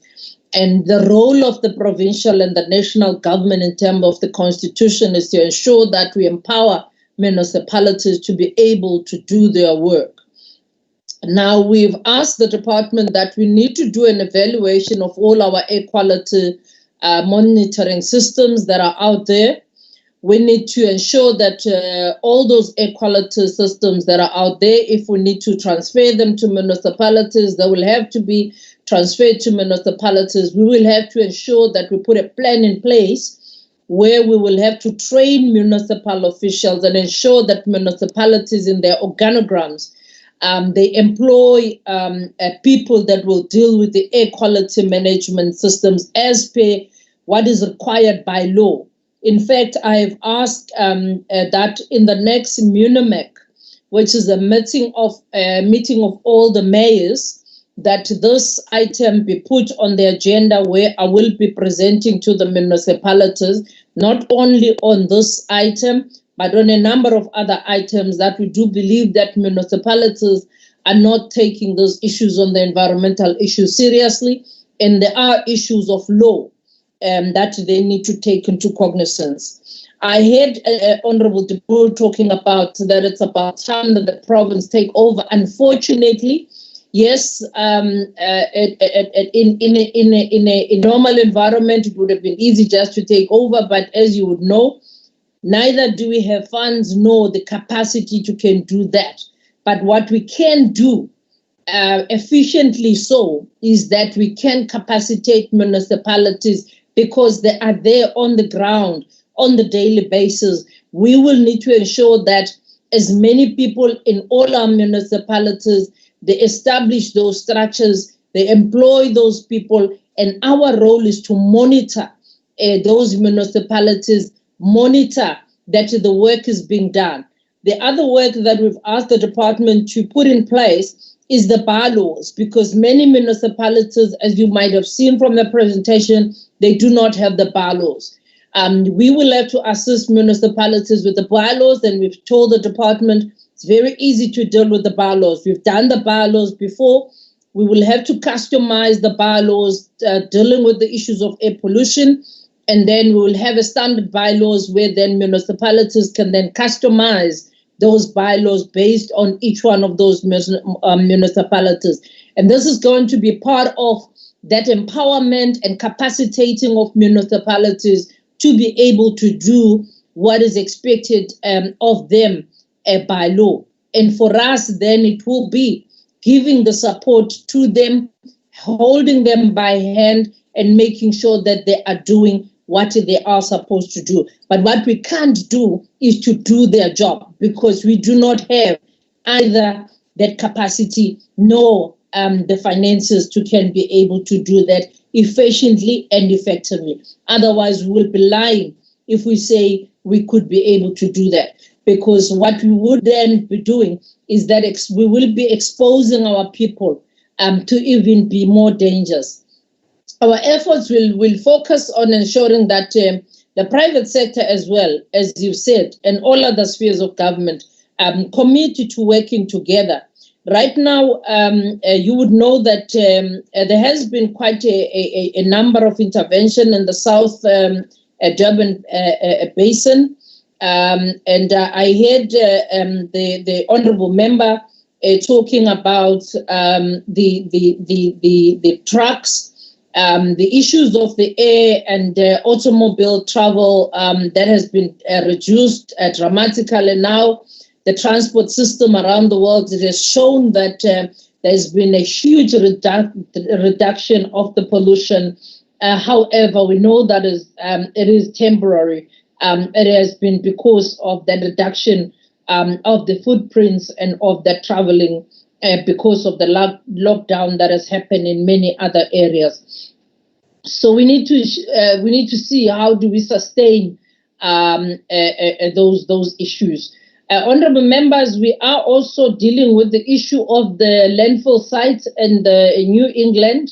I do wish to indicate that there is an interministerial committee that has been set up consisting of myself, MEC Ravi Pillay as MEC champion in Mngungundlovu, MEC Begintuli, MEC Kokta, MEC Somuga, as well as the mayor of Umsunduzi. And Mayor of Mngungundlovu, as well as the technical team. We have been working, 7 days a week on this matter since the emerging of the fire in the New England site. Last week, Friday, there was a joint operations by the police that resulted in 30 illegal foreign nationals that were arrested. But also there is a serious investigations operations that are going on as we talk. The joint operations was conducted by the SANDF, SAPS, and as you would know that there was a shooting that happened between Umsunduzi municipality security people with those people that are illegally occupying the site.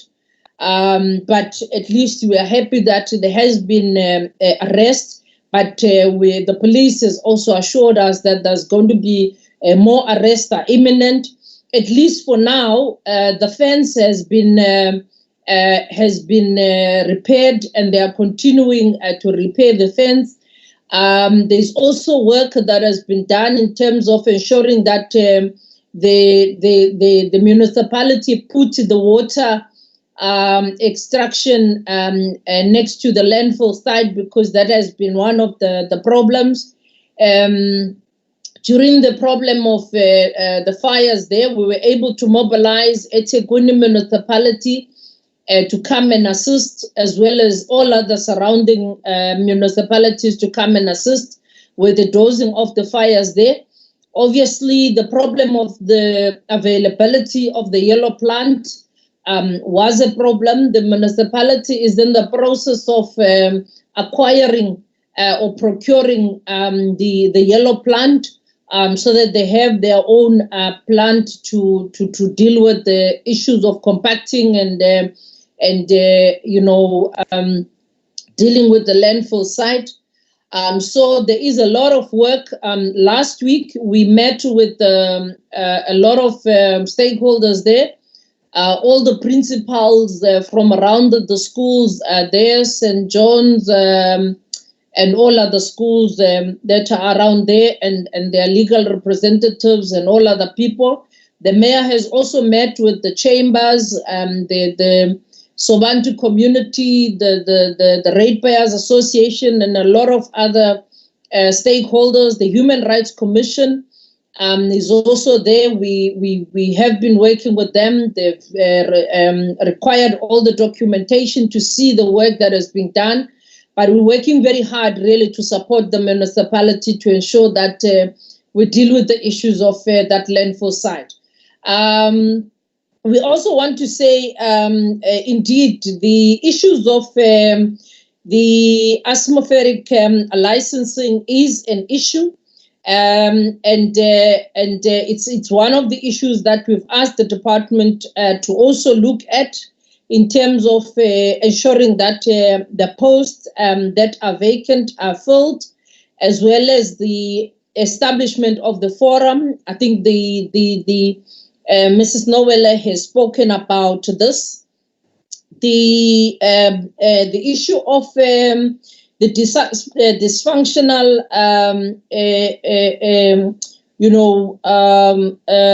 committees, it's something that we've also spoken about, that we will have to make sure that this is dealt with as an emergency, as an urgent basis. I think Mrs. Noelle spoke about the radar, the weather monitoring radar. Last year, when we experienced those tornadoes, within 1 week, we requested that the department do a research to find out how can we have tornadoes within 1 week, within 2 weeks, as Landelana Ganjalo, and we've joined forces now, as you heard, with the CSIR. We have an MOA now with the South African Weather Service. We've been working with them. Awum Kushulwa and all other people from there, they're always here in the province. They help us running AMA programs, community awareness programs, and other programs that we are running now.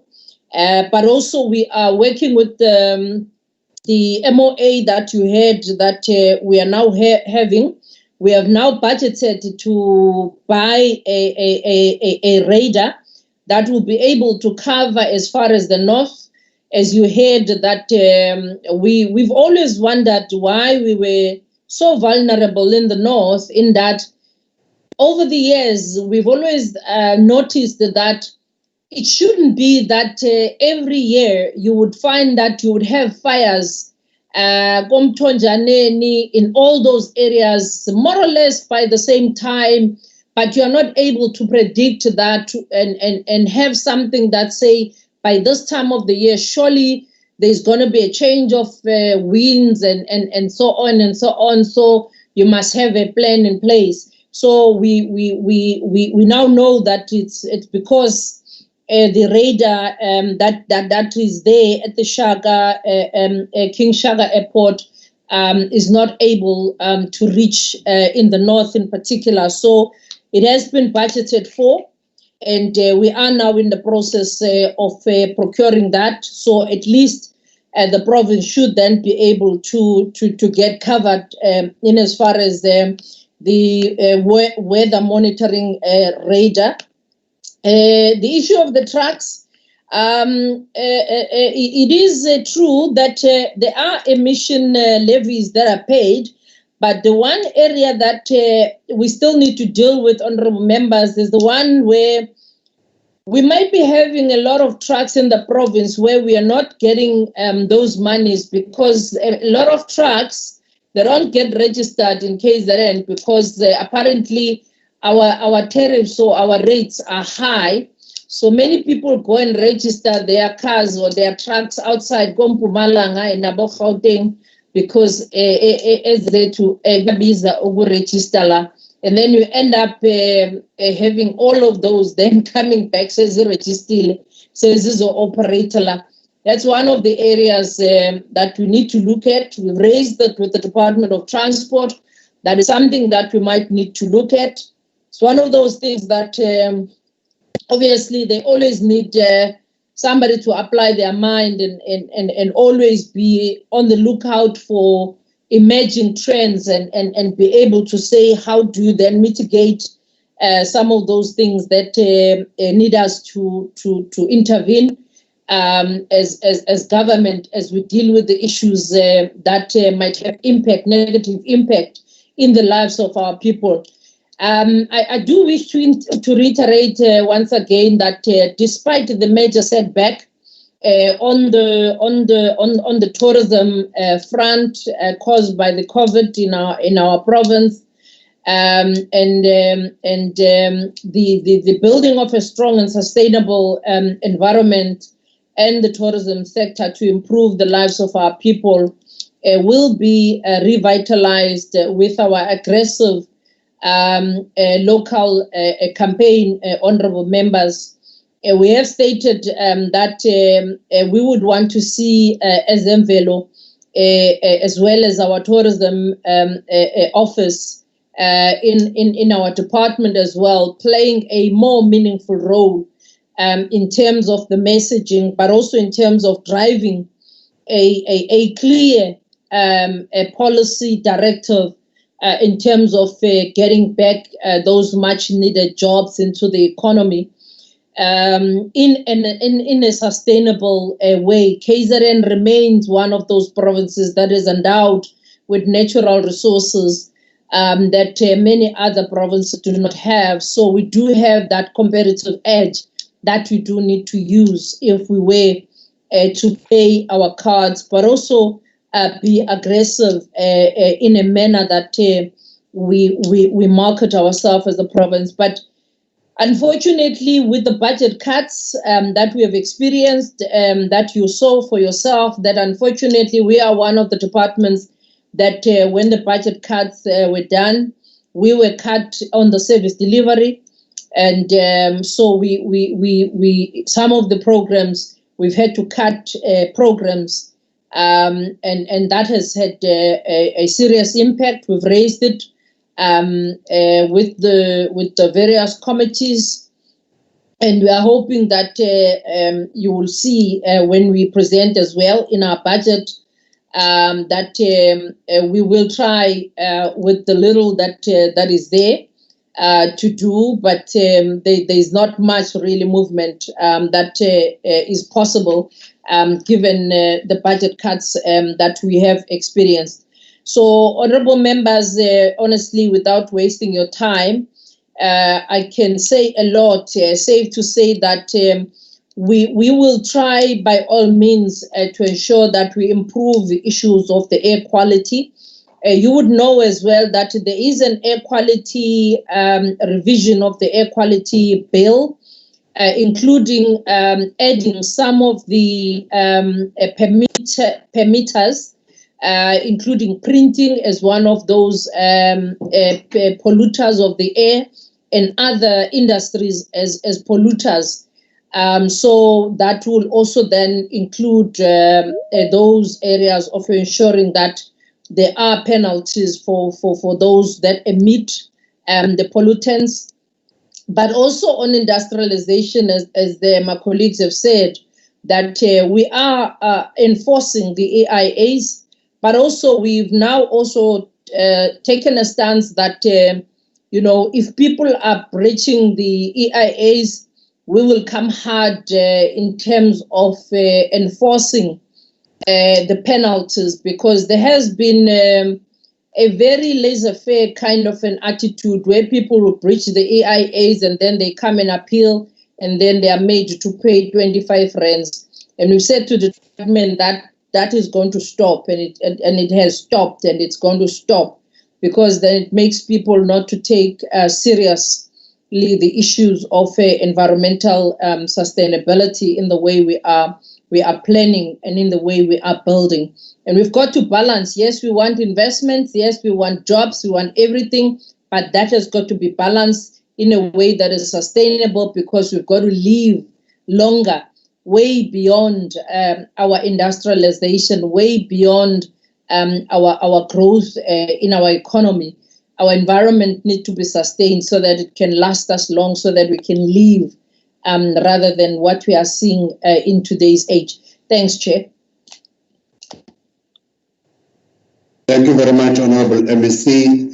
Perhaps it is fitting for me, Honorable members, to table the letter I received from the Honorable MEC last Friday, directed to me on your behalf, and I have just shared that email to all of you. The subject is suspension of members of the KwaZulu-Natal Nature Conservation, in brackets, SMVelo KZN Wildlife Board. The above matter refers, I hereby wish to formally advise you that I have exercised my discretion to suspend all the current members of the KwaZulu-Natal Nature Conservation Board in accordance with the provisions of Section 12 of the KwaZulu-Natal Conservation Management Act 1997, Act number 9 of 1997, as a result of prima facie allegations against the board as a collective. I also confirm that I have approached the Honorable MEC for Finance in KwaZulu-Natal, Mr. R.R. Pillay, to institute a forensic investigation at SMVelo, which will be conducted by an external entity to be appointed by the Honorable MEC for Finance, and to designate an appropriate person as the accounting authority of SMVelo, in accordance with the provision of Section 49, subsection 3 of the Public Finance Management Act 1999, Act number 1 of 1999. Pending a decision by the Honorable MEC for Finance, as alluded to above, the Acting Chief Executive Officer will act as the accounting authority for SMVelo in accordance with the provisions of Section 49, subsection 2B of the Public Finance Management Act of 1999, provided that he has been instructed to only exercise such duties as are absolutely crucial to the continued functioning of SMVelo. Progress reports will be submitted to the honorable members of the committee on a regular basis to ensure that the honorable members are appraised and kept abreast of developments at SMVelo. I trust you find this above in order. So, honorable members, I felt I should do this because the letter was addressed to all of us, and for all of us to note that the MEC has exercised those powers as vested in her by the Act. So as it stands, the board of Ezemvelo remains suspended until such time where the investigation or the forensic investigation is concluded. I felt perhaps I should make mention of that, unless perhaps the MEC would want just for a few minutes to speak on this before we proceed. Honorable MEC. Chair, I don't think there is much that we can say. Safe to say that indeed, as per the letter, I think it will be safe to leave it at that. Thank you. Thank you very much, Honorable MEC Sebonga Kakhulu. Let's then proceed, Honorable Members, with our agenda to item 8.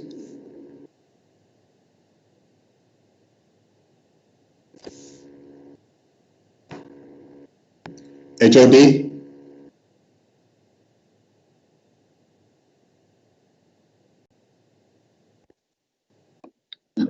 Chairperson, I'm trying to share the presentation back on the screen, but Mrs. Noelle will be taking us through the non-financial information, and the acting CFO, Ubabalo, will take us through the budget information and the other items. Mrs. Noelle, can I hand over to you? Did I hear you? Thank you. Before that, you said acting CFO. Yes, Chairperson. I think we might have made a mistake when we started. I thought it was at this committee on the 30th where I indicated that the former CFO, Mrs. Mtongana, resigned from the department. In fact, I think the 30th was her last day, and now Ubabalo Mapisa, the Honorable MEC, has appointed her as the acting CFO. Apologies if it was not this committee. When I looked at the date for the previous meeting, I thought we indicated when we were in the committee, but we might have mixed things up. Thank you. No, that is news to us. It's news to us. In fact, our minutes do not reflect any of those. So that is why I'm taken aback to hear you saying acting CFO. We were not aware. Oh, apologies, Chair, for that oversight. Okay, thank you. Okay.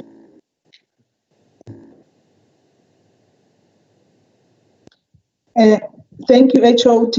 If I may proceed, I'm going to be dealing with the sorry, first Chair, with your permission, if I can ask the Secretariat to ask us to help us to screen the presentation. I don't know, it's not moving now, even from my side. Thank you.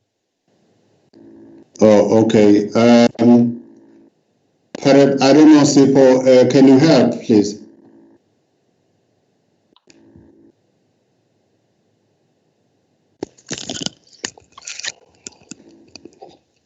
Chairperson? Yes, Chairperson. Can you be able to share the presentation on the screen?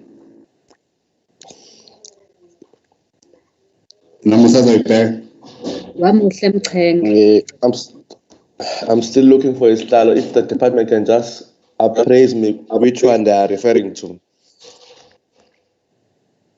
Who is Mkhenge now? Yeah, Kemonga, Okay. Since no one proceed while Usipo is looking for it. Yes, it's slide 50 of the one. It's called Consolidated Enviro PC presentation. We are now on slide 50. Okay, can I proceed whilst he's looking for it? Please proceed. Oh, okay. Oh. Thank you, Chair. So yes, from slide 50 onwards, we are going to be dealing with the the first quarter service delivery performance, and I am dealing with the non-financial indicators. Slide 51 is an overall representation or presentation of the departmental performance with regards to first quarter 2020-2021. Program 7 will be on slide 52, where it indicates that our performance was at 110%. Now going to the breakdown per sub-program. The first sub-program is environmental planning, which deals with some research and other areas of work. We didn't have any indicator that was due for first quarter in this particular sub-program. The second sub-program, which deals with climate change, what was due for the quarter, which is actually happening on an ongoing basis, is the area where we issue the severe weather notifications. We were supposed to issue 8. We were only able to issue 6. 2 we were unable to do because there was a stretch of time due to COVID level 5, where there were no officials to actually help us to transmit those 2 notifications. That is the reason for variance. Going to monitoring, compliance monitoring and enforcement. Here we've got all of the indicators except one, where they are targeted for quarter 1. For the notices, enforcement notices, 30 we were supposed to do. We ended up exceeding here. We did a 52. As we indicated in the last engagements with the portfolio, that there was an acceleration in terms of the work that is done by our Green Scorpions during lockdown, the hard lockdown, right at the beginning from the 27th of March, because we were monitoring the issues of compliance in our landfill sites and in other places, compliance with the people who are producing detergents, checking whether they're doing the right thing, they're not polluting. So there was more activities then. That is why we are recording an overachievement there. Then with the compliance inspections, again, here we had planned 150. We were able to achieve 101, just close to the target. We continue to do the inspections, especially with respect to the healthcare facilities and others. However, the inspections that go to the industries, because during the hard lockdown, they were also closed. So we couldn't get access to those establishments. In fact, there was very limited activity happening in those spaces. The monitoring of landfill sites, we achieved the target there. So I'm now going to environmental quality, which is slide 59. Here, with respect to the support to our recycling projects, there were none that we had planned for this quarter, as this is more of an ongoing exercise. The targets come for the outer quarters. What I think we could indicate here is that with the revision of our APP, we've actually increased this number so that we can support more and more people in this space to try and deal with the unemployment that is on the rise at the moment. The number of waste licenses reviewed, we have not reviewed these again. Reviewing of an application, it calls for a meeting, a big meeting with the municipality and many stakeholders where you go through this. It takes about 5 days. So it needs people to be sitting in one place. So there was some restrictions there in terms of those kinds of face-to-face meetings. And again, we do not have a target year planned for this. waste facilities audited. Again, here we had only targeted 10, but we did 58. Again, it was the monitoring that was happening around COVID as we're beginning to see some untoward practices around the disposal of waste, medical waste in places that are inappropriate, and so on and so on. So we needed to accelerate there. The waste management engagement is not planned for this quarter. The EIA applications, as indicated earlier, 100% of these were processed within time frames. In fact, 60% of these were done in a period that is even less than what is legislated, as we also try to fast track processes from our sides. The ambient air quality report was not due for this quarter. Going to the coastal and biodiversity management, slide 61. Here, the number of coastal management developed. Again, we didn't have any targets for this quarter. This is where we are dealing with the issues of the coastal management reports that normally take more than a quarter to produce. There is one that we did, the coastal monitoring, which was not necessarily planned for this quarter, but we had to do, and it was related to COVID. Continuing with biodiversity management, again, this is the integrated, island invasive species program. For this quarter, again, we do not have targets there. Again, these are a number of jobs that we produce, that we create full-time equivalents. Normally, the first quarter is set aside for the planning processes and the consultations around this area of work.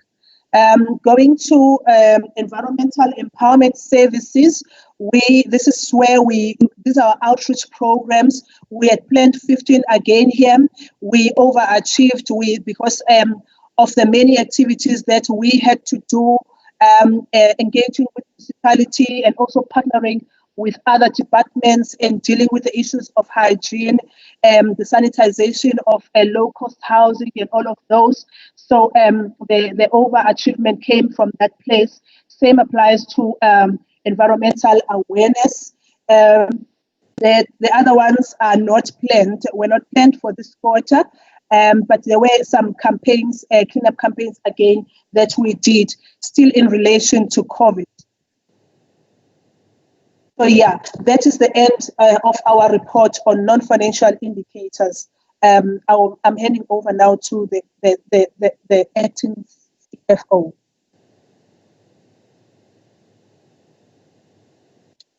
Thank you, Ms. Noelle, and very good afternoon to the chairperson of the committee. Sorry, Chair, I'm getting feedback on my end.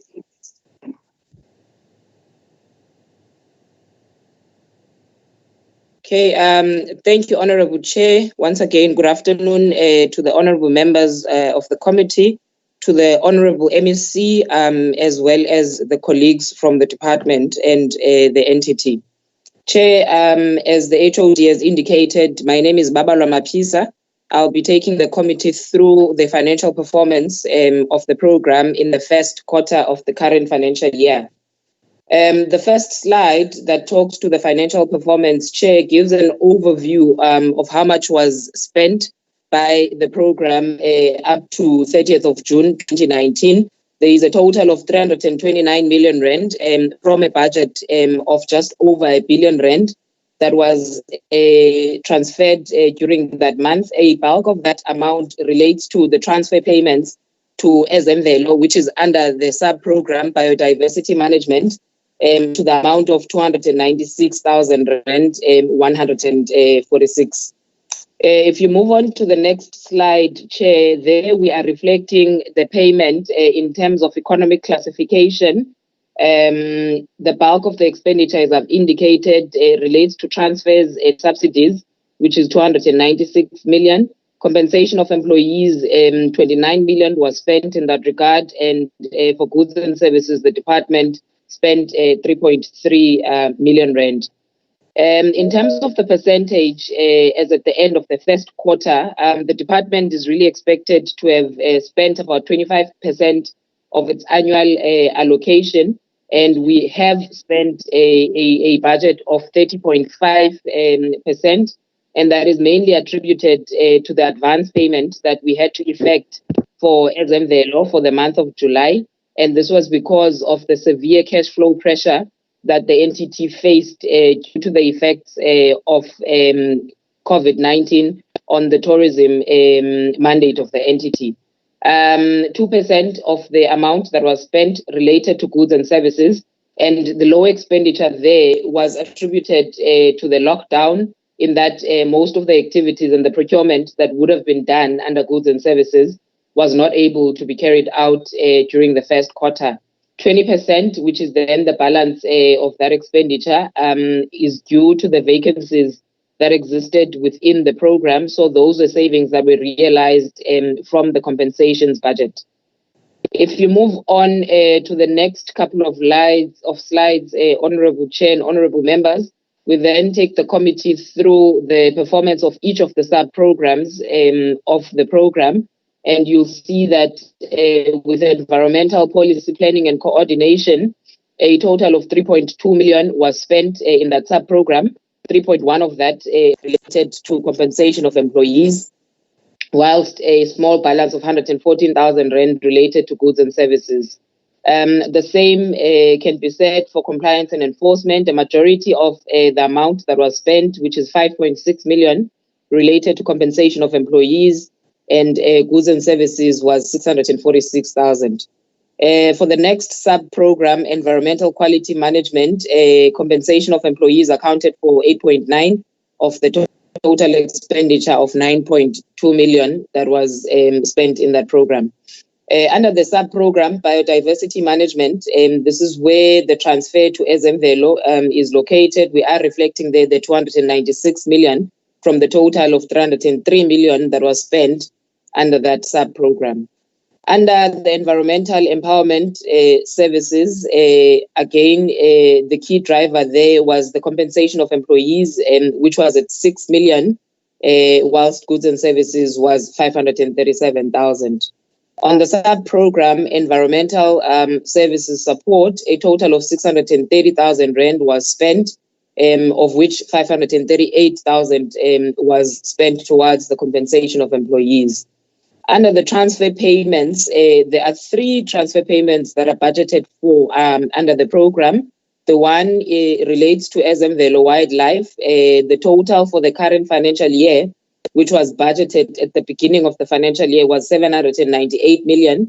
And as I had indicated previously, 37% of that amount was already transferred to the entity as at the end of June 2020.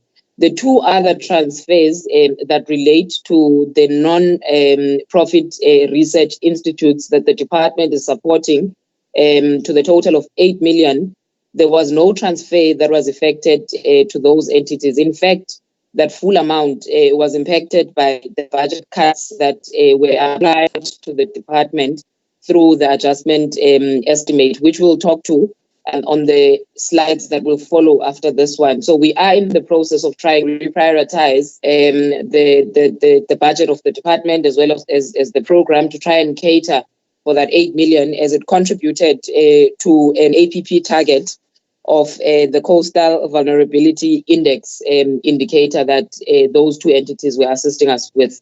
In terms of the overall budget cuts, although the budget cuts were applied in the second quarter of the financial year, we felt that it is important for us to also table this information to the committee so that you are taken into confidence in terms of the impact that the budget cuts have had overall on the department, but also particularly on Program 7. So the overall budget cut for the department was 434 million rand, which is the first figure that you see there on top under the increase or decrease in allocation.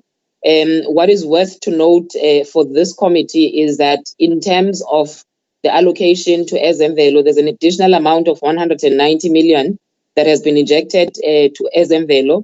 to try and mitigate the impact of the losses that the entity has suffered and still to a certain degree continues to suffer due to the loss of revenue from their ecotourism facilities that were shut down because of COVID. On the next slide, which is slide number 78, we are then taking the committee through the process and the approach that the department had adopted in applying the budget cuts that were effected to the vote of the budget. So our first point of call was on the goods and services budget.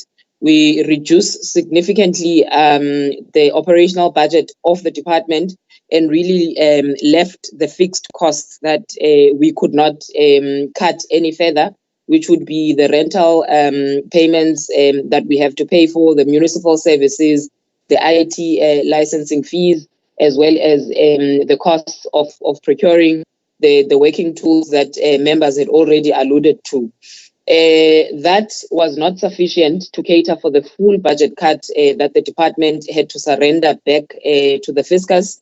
And as a result, we had then to also cut on the service delivery programs of the department. The total that we reduced from the 434 million that we surrendered back, the total that we took from the service delivery programs amounted to 146 million. And program 7's contribution towards the 447 million that the department reduced its budget by was 47 million. And that is made up of 19 million rand sourced from compensation of employees, 16.2 million from goods and services, the transfer payments that I've spoken to of the research NPOs of 8 million, as well as 3 million rand that was sourced from the capital assets budget. As MEC has indicated, we have advised the provincial treasury of the impact of the budget cuts on the service delivery programs of the department. And we are then working very closely with the treasury in terms of potentially receiving some mitigating funding to try and reduce that impact, as it were, on the service delivery programs. And also noting that in terms of the economic recovery interventions that had been identified, the department does not have any of that funding within its baseline. Then moving on to the next slide, just in as far as program 7 is impacted, we are then showing the committee in terms of where the reductions were sourced from the respective sub-programs to equate to the amount of million. And then obviously a portion of that 47 million then contributed to the 190 million that was reallocated to Ezemvelo. So it means that the original budget of 1 billion that was voted for program 7 was then increased by 142 million, which was the net effect of the 190 and the 47 million, to about 1.2 billion rand as it stands now. In terms of the economic classification of the impact of the budget cuts, which I've spoken to previously, 36 million rand was sourced from current payments, 8 from transfer payments, and then 3 million from the budget. Just to take the committee through in terms of the budget cuts that were applied to program 7 on the projects, the total original budget for the projects for program was 78 million rand. Given the nature of the projects that are housed within this program, you'll see that 60 million rand an allocation to the IASP program, which is a key driver in terms of the EPWP program of the department. So we really did try in cutting the budget of the department to protect the key programs that we felt that would impact mostly on the poorest of the poor in the province. And as such, that 60 billion rand budget for IASP has not been cut and it has not been reduced. The net budget cut from program 7 overall is the lowest in terms of the project if you were to compare with the other programs within the department, the net impact there is 2.3 million. There was a reprioritization internally based on the activities that Mrs. Norway has spoken to in relation to the cleanup campaigns and the awareness campaigns. There was an injection of 700,000 rand. This was reprioritized internally towards those activities. And another 500,000 rand was also reprioritized to the project of the impact assessment of the IASP program of the department, which is budgeted under the item Unlocking Biodiversity Economy in KZN. So in the net effect then on the overall projects of Program 7 means that the budget had moved from 78 million to 75 million rand for the projects as at the end of the financial year. The next item on the agenda of the committee is then the departmental fraud and risk prevention plan. There is a detailed and comprehensive draft document that we've submitted to the committee for the committee to be able to go through in much detail. Just safe to say that obviously the responsibility for risk management and fraud prevention within the department is placed upon the HOD in terms of Section 38 of the PFMA. And in terms of that section, the HOD is required to ensure that the department has and maintains effective, efficient, and transparent systems of financial and risk management and internal control. So that fraud risk prevention plan is then a response to that requirement of the PFMA. I will indicate to the committee that the plan is currently under review, hence it is submitted to the committee in its draft format. We are assisted by the KZN Provincial Treasury in finalizing that plan. Basically, the document seeks to document the strategic as well as operational approach to managing the risk of fraud, corruption, and unethical behavior within the department. And the ethos of that document is that the department has a zero tolerance attitude towards fraud of any nature. And as such, it requires that all fraud that has been identified or fraud that is suspected should be investigated and followed up, and the necessary application of the remedies available within the full extent of the law must then be applied once that process has been concluded. The next slide then just indicates that the plan is applicable basically to all the key stakeholders of the department, being the public servants who are employees of the department, suppliers, contractors, and any provider of goods and services to the department, the users of those services, which would be the beneficiaries and the citizens that the department serves, labor, civil society, business entities, the media, organized religion, and all other persons that have links to the department. This would also include the portfolio committees of the provincial legislature.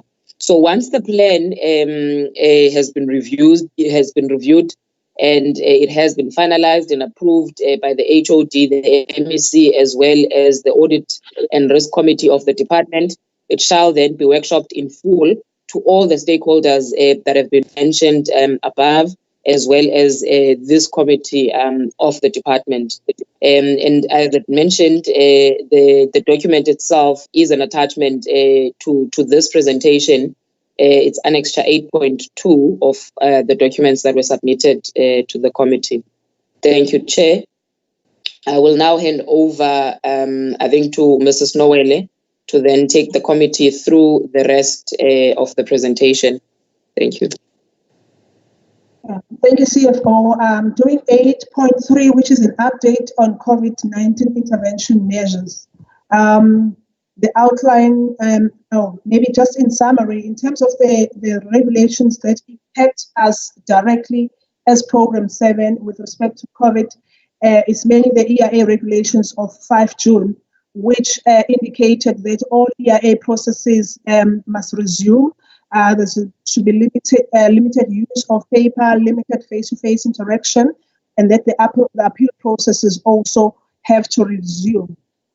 This is a high-level summary of the achievements then during this time: 160 awareness activities, 172 EIA inquiries finalized, 77 compliance inspections, 54 IDP and SDF reviews, 15 admin enforcement notices, and 12 capacity building workshops.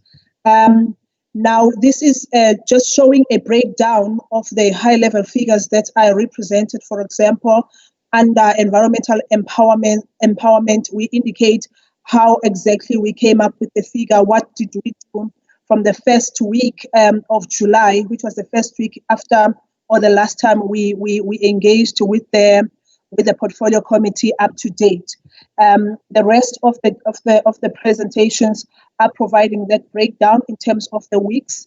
And now going to item 9.4, which is the responses to the resolutions of the Finance, Portfolio Committee, SCOPA, and sectoral parliaments. I am going to be summarizing the responses that we have provided in terms of the sectoral parliaments. There is a comprehensive documentation that indicates how the whole department respond parliaments. This is just those that are program 7. Starting with slide number 93, Youth Parliament. There, under Youth Parliament, there was a request to indicate in terms of the number of jobs, or maybe the percentage of jobs that we have created in terms of the jobs that we create. So we are indicating here that by law, 55% of the persons that we employ have to be youth, and indeed we managed to meet with that requirement. We even show then in terms of monetary terms how much that then would translate to. That would be a total of 44 million out of the amount that we had for the last financial year. In terms of women's parliament, an issue that pertains to P7 was the issue of the nappies. The nappies that have become some kind of a problem, of a nuisance in terms of air pollution. And what we are indicating here are the processes that we are a part of as a province. This process is nationally driven. It has to be national driven because it's bigger than the province, and also its response must be a country response. There are engagements, there are dialogues that have been convened by the national minister to talk about this. It must be indicated that it is a very sensitive discussion, in that whilst we consider, or we see that nappies are a problem, but there are strong economic issues. There are also strong economic voices for these nappies, as the manufacturing of these nappies and other related products is actually employing thousands, if not millions, of people in South Africa. And also, it is also a gender issue, in that the disposable nappies have come as a relief to many women, especially to working women. So the process is quite an engaging process. It involves other role players. You have your Labour Council, your NEDLEC, and others. It is ongoing, and as a province, we are part of that process. But from an environmental awareness point of view, we are actually engaging with our communities in helping them, or in showing them how they could better dispose of these, and the dangers of disposing of this kind of products irresponsibly.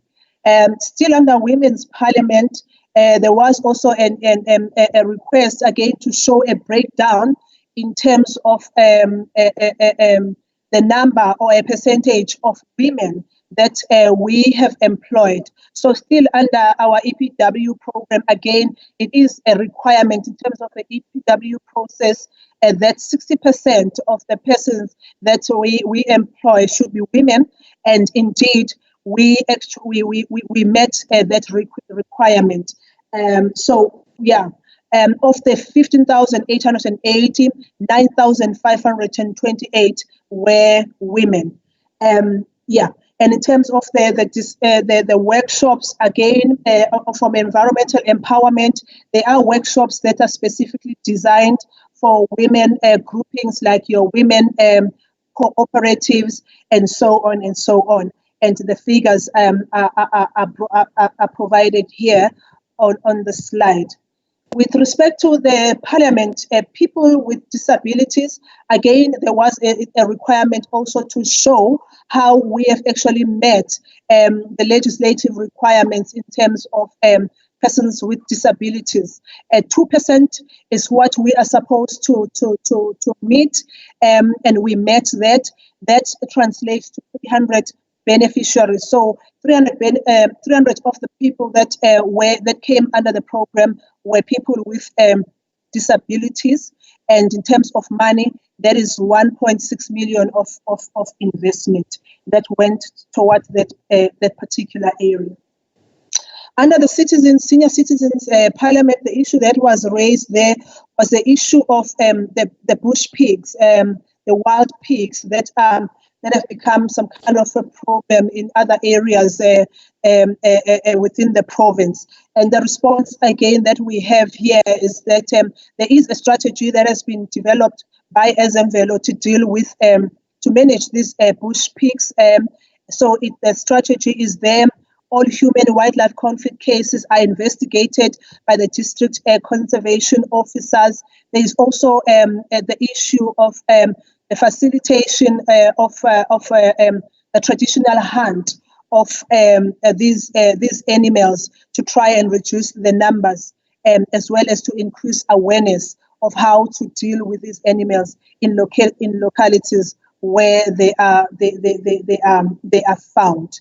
The last one now on this page was the issue of the conditional grant that was reduced, and the understanding being that the reduction came about as a result of failing to spend the money. So what is indicated here is that the grant that we had in terms of 1920 was 5.5 million, and that money was spent in full, together with the voted funds of 58.3.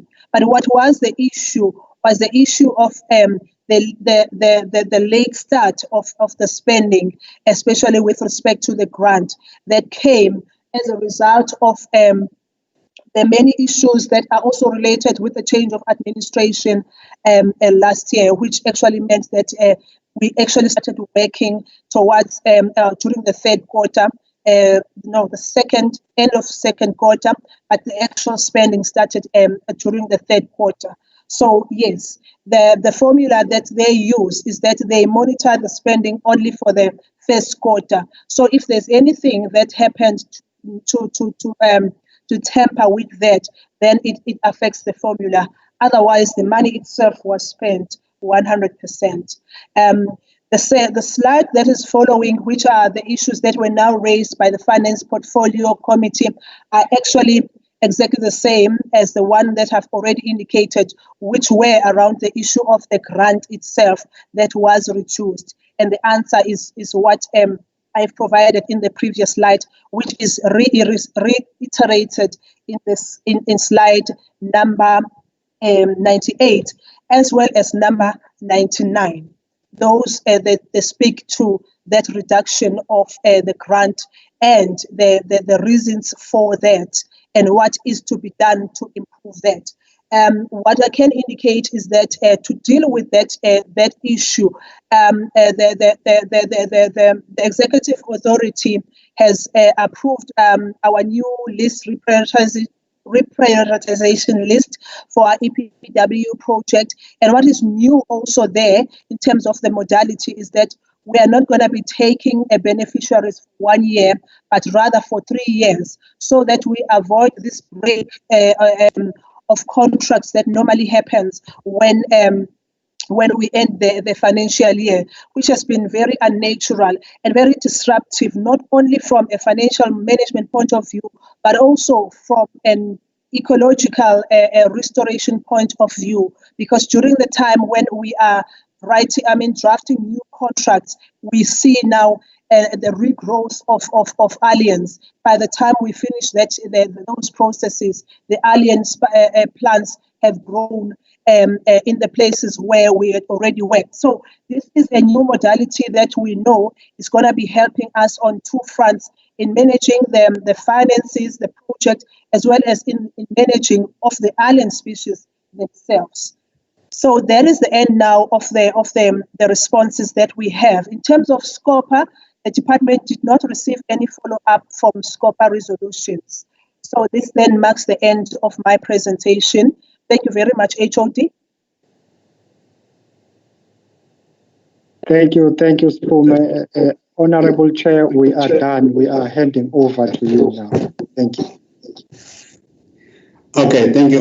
Thank you very much to the CFO, the Chief Director, and the Acting HOD. Honorable members, we have had about 4 presentations. Can I then get an indication for those of you who would want to make contributions on the discussions? Thank you.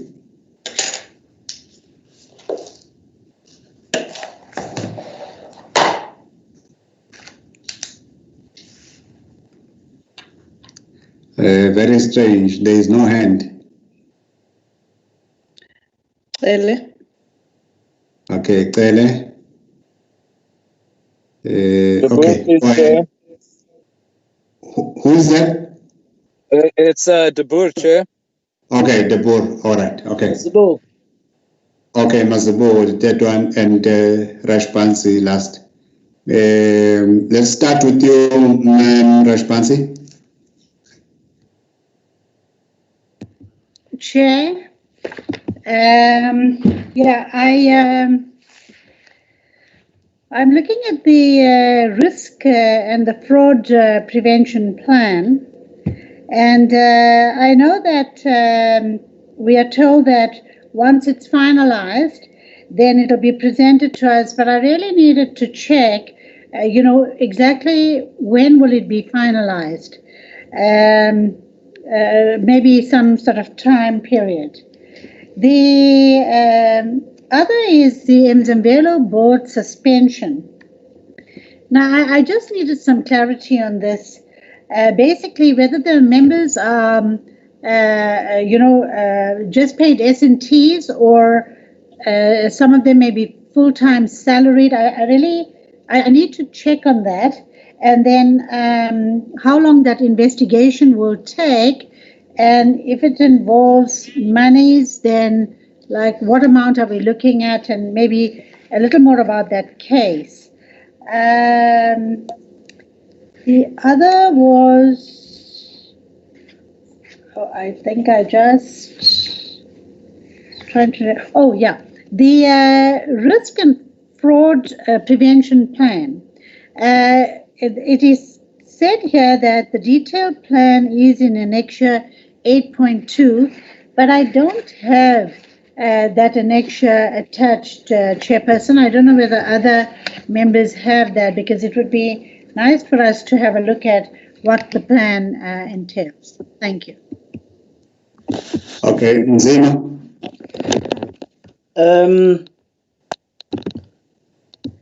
Thank you, Honorable Chair. Because Honorable Rashpansi has done a good job, I will just deal with 2 issues towards the end. I was interested in the issue of youth employment, youth that were employed to deal with alien plans. Now, this slide does tell us that they were employed, but I wish to know for how long. 3, are their employment conditions identical to EPWP? Then there's the slide that talks about bush pigs. To me, it sounds contradictory because it says bush pigs are not protected animals, therefore can be hunted without permit. But then in brackets, it must be in a legal manner.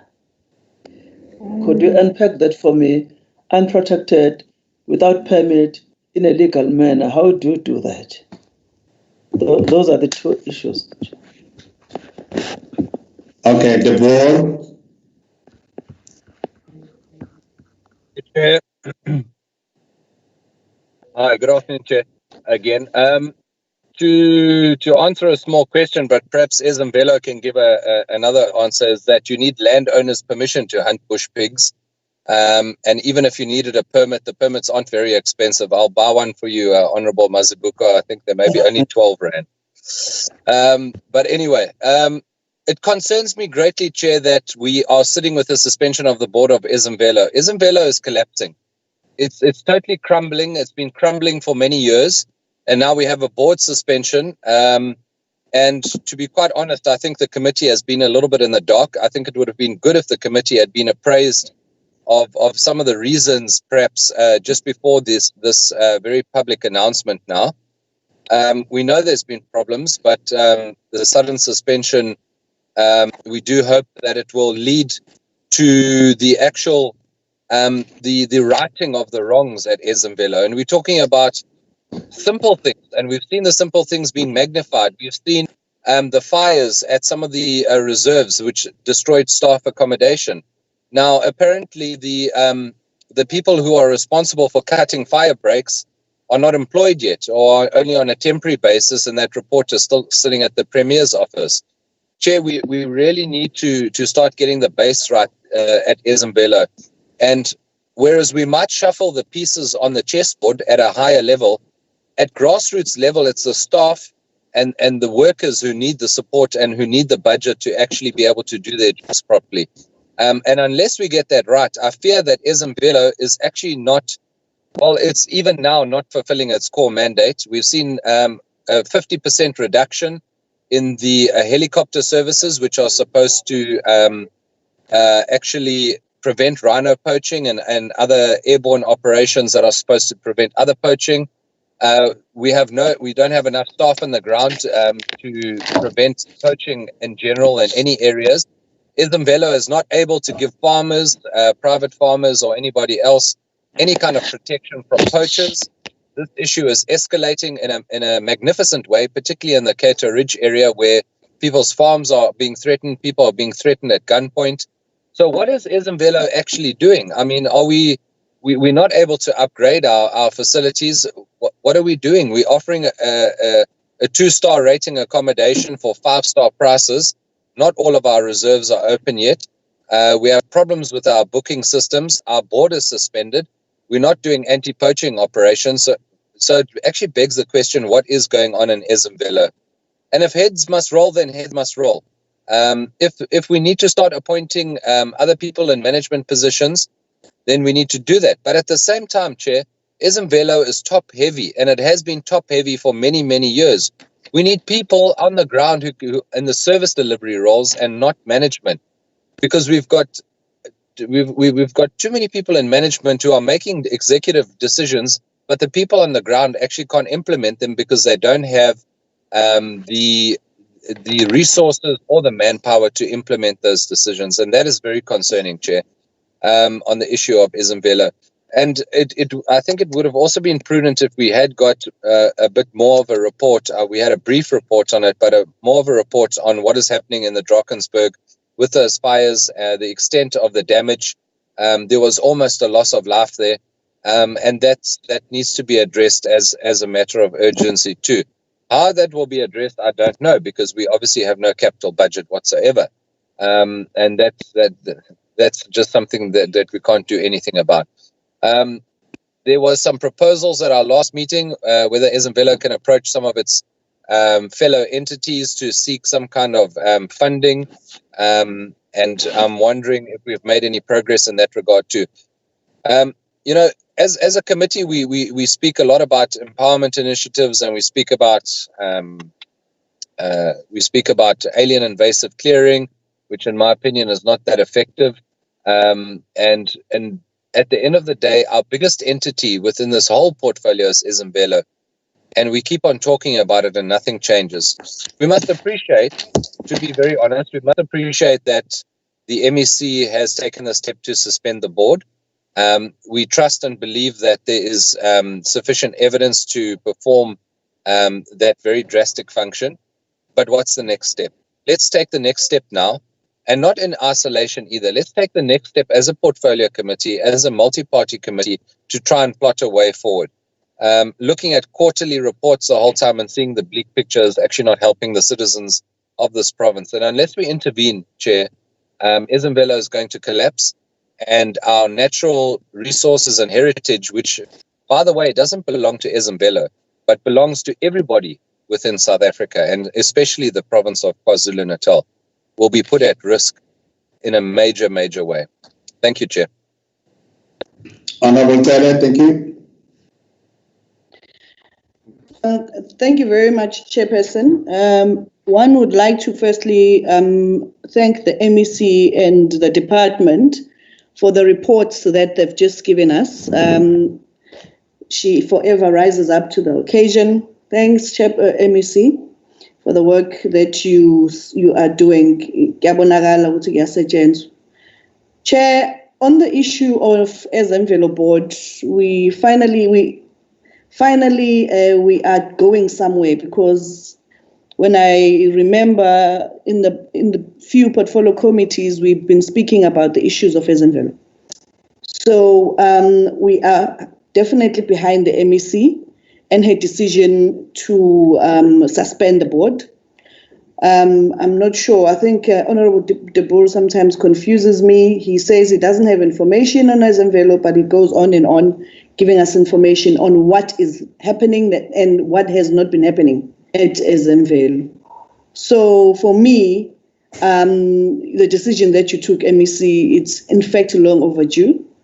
Secondly, with the resourcing and the refunding of Izimvelo, perhaps you would just give us a report or maybe an estimate of when is the investigation starting, the financial investigations that I know that it's being done by Treasury, and how long is it going to take us, so that we know exactly what we need to do to make sure that Izimvelo is going to get on its feet and it becomes the 5-star entity that we're expecting it to be. So on our side, we are totally behind you on that one. On the risk and fraud plan, it's quite interesting to hear that the department is coming up with that. I mean, the country is being talking about corruption and all of that. So anything that the department can do to mitigate this.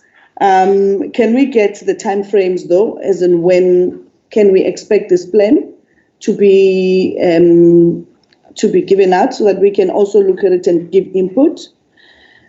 Chair, on the issues of the under expenditure of the grants, one is slightly disappointed with the answers that were given, to say that the grant wasn't spent in the first quarter because of change of leadership. It's change of leadership of who? Because the institution has had leadership. Are they talking about the leadership as in the executive leadership? What does that have to do with spending of the grant? That answer for me just does not cut it. I think we can do better than that. We can't be making excuses to say that if there is no executive authority, the department doesn't function on the point and on the basis of spending grants. That does not make sense. I'm sorry, Chair. And then just to remind you as well, to say that we had requested for a workshop. Maybe we should come up with a date, since we've moved to level 2, so that we can be able to discuss some of these matters at length. And perhaps if the MEC can give us for how long what's her plan? She's suspended the board, and what's the plan going forward? How long does she think this suspension will be, and what's her timeframes for the management of the board of Ezemvelo, Chair. I thank you. Thank you. Honorable Sapeta. Sipila Sapeta. Asinayibangi. Thank you, Chairperson. Thank you, Chairperson, and good afternoon, honorable members, and to you, MEC, and all the officials from both the department and the legislature. Chairperson, I have two questions based on the presentations that were done under this item. And maybe before I raise my questions, let me thank the department and your office, the Chairperson, for following up on matters that were resolved in our previous meetings and ensuring that the department reports back to the portfolio committee on those issues. We really appreciate and commend that effort on your side as the Chairperson, but also for the department to ensure that we receive these reports. Honorable Chairperson, my first question is on the suspension of Ezemvelo board. The letter that you read to us earlier on indicates that the MEC has appointed, if I understood you well, the MEC has appointed the current acting CEO as the administrator. And if that is correct, Chairperson, may I be clarified or be educated by the executive authority whether this is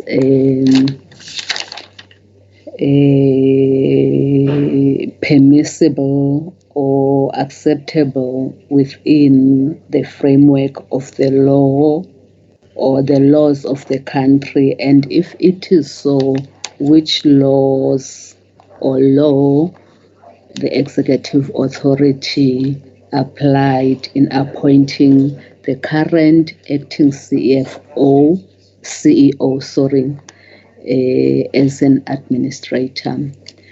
The second question, Chairperson, relates to, it's not even a question, it's a request to the Chief Director, Program 7, that in most cases, if you look at their APP and their reporting framework, most or some of the programs that they are reporting, we should be expecting reports from them during Q4. I just want to request from them if it's possible for the department to work with us from Q1 in terms of what is happening in those indicators up until Q4, so that we understand the journey. We move together as the department in understanding and knowing what is happening in the department, rather than waiting for the reports at the end of the financial year in Q4. If that is possible for them to share with us their journey from Q1 to Q4 on those indicators where they only report under Q4. Thank you. All right. Can we get responses?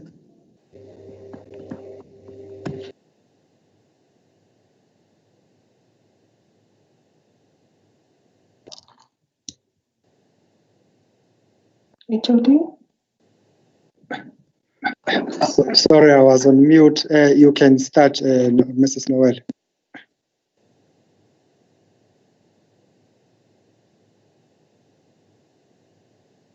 Mrs. Noel, you are on mute. You are on mute. Okay. Thank you, Chair. I thought the HOD was going to start, but I will start. The question about the duration of the employment of the youth that we have under the invasive species program. The answer there is that the duration, number one, is informed by the area where they are working. There are maps that show the extent of the invasion by those aliens. But in the main, it's about 5 months spread over a year, like 15 days and 30 days and so on and so on and so on. It's spread over the year, but it comes in days and then in days, 15 days and so on and so on. There are also different teams that are employed for particular areas. So teams are working and each team has got its own shift. But in the main, in total, per person, per year, we are looking at an investment of between 20 to 25,000 in wages. So yeah, that is how it's arranged, and that is the kind of money that they would get out of this process or these jobs. On the issue of pigs, partly, I mean, the question is already answered in that yes, the pigs are not protected by law. They are animals that are protected by law. You cannot hunt them. You cannot do anything. Even though these are not protected in that, you still need some kind of a form of a permit to make sure that it's done in a way that is controlled, that is not going to be totally eradicate the species from the face of the earth. But my colleagues, maybe from Ezemvelo, when it's their turn, can maybe share. But that is how it works. With most issues that are raised by Honorable DeBoer are comments and there are other pertinent questions that I believe are going to be answered fully by my colleagues from SM. So yes, we have noted also the concern that is raised by Honorable Cele around the issue of the grant and the issue of the reasoning that has been provided. But I think more information can be provided maybe at a later stage. The quarterly reports that Honorable Umama Spida is asking for, saying that yes, it can be provided for those indicators that are only reported at the end of the year. We can indeed provide those quarterly progress reports to take the committee through the journey. So maybe what we can indicate, maybe in relation to the spending of the grant, again, more information could be provided, is that it is not only within the administration. The spending or not spending of the grant does not only end with the accounting officer. Each year when we start the project, yes, the accounting officer will approve, but the executive authority also has to approve the areas that have been identified, the prioritized areas and everything. So yes, it is a process that involves the accounting officer as well as the EA. But again, it can be explained in detail in the next engagements. Thank you very much, HOD. Thanks, Mrs. Noel. Acting CFO, can you address the issue about the timeframes for the risk and fraud plan? Thank you, HOD, and thank you to the honorable members. The fraud prevention plan is due to be tabled at the next risk management committee meeting, which is to sit within the second quarter. So we should be able to present the policy in full at the next meeting of the committee, which will be reviewing Q2's performance. We will appreciate the comments and inputs of the committee based on the document that we have submitted, as that is the final draft version of the policy. Thank you, HOD. Thank you. I know, Chair, it's not in terms of protocol to delegate upwards, but I will request the Honourable MEC to handle the board-related questions.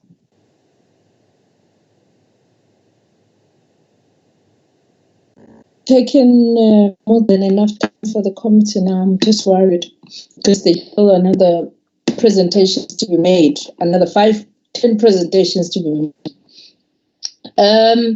The issue of fire breakers, Honourable De Boer, it's not true. The fire breakers thing was signed off.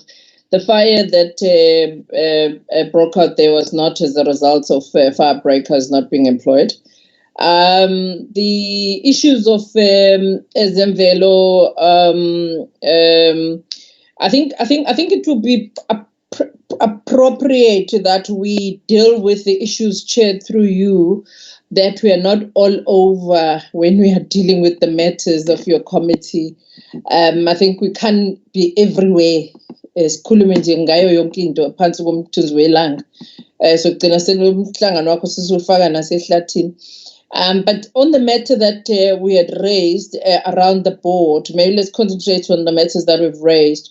The matters of the board, Chair, there's no report that we can table at this committee because there is no report to table until we receive a report from the forensic that we spoke about, that is going to be done through the Treasury.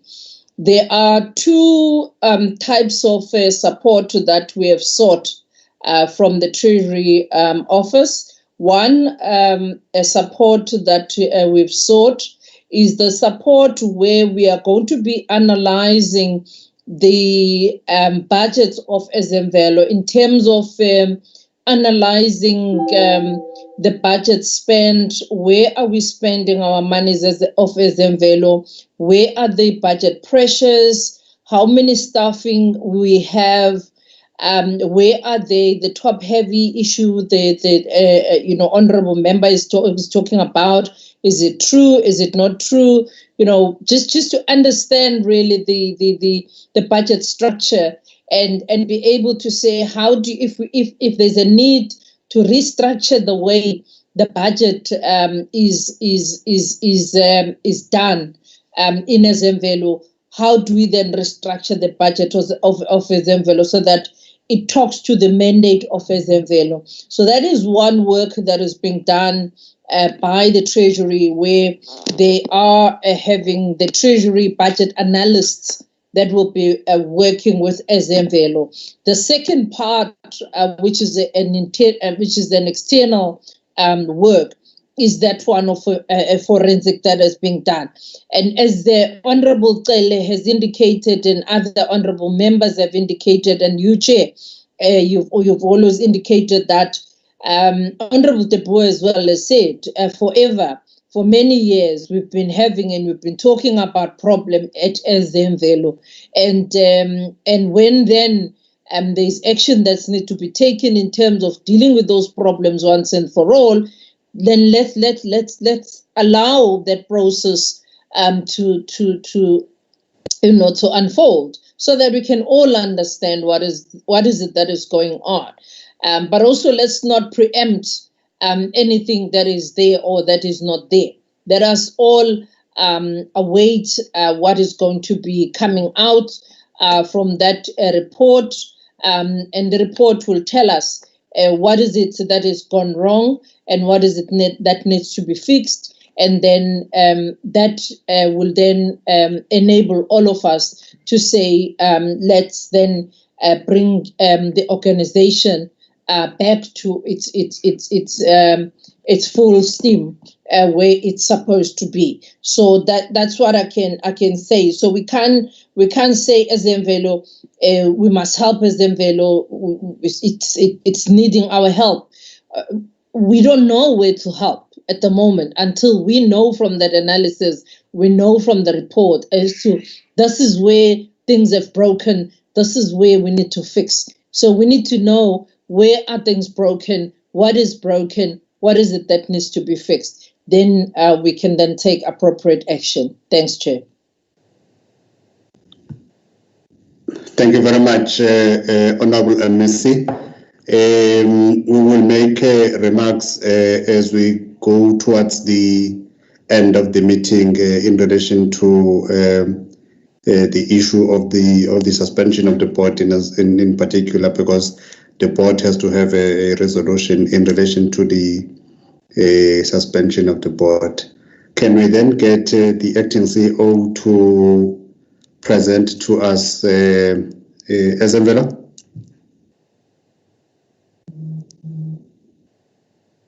Good day, Honorable Chairperson, Honorable members, our MEC and colleagues. We are going to be taking items from item 9, from 9.1. The non-financial report, Honorable Chairperson, is going to be done by Mr. Pillay, followed by the performance, the budget performance that will be done by Mr. Muller. And then once that has been done, then I will take 9.2, 9.3 will be done by Mr. Mukwena, and then I will conclude with taking 9.4. May I then allow Honorable Chairperson, with your permission, Mr. Pillay, to start with the first quarter report, as outlined. Thanks, Chair. Okay.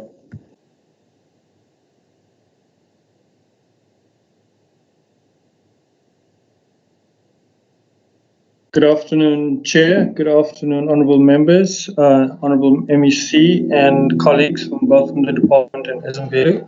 I just want to confirm that you can see the shared screen.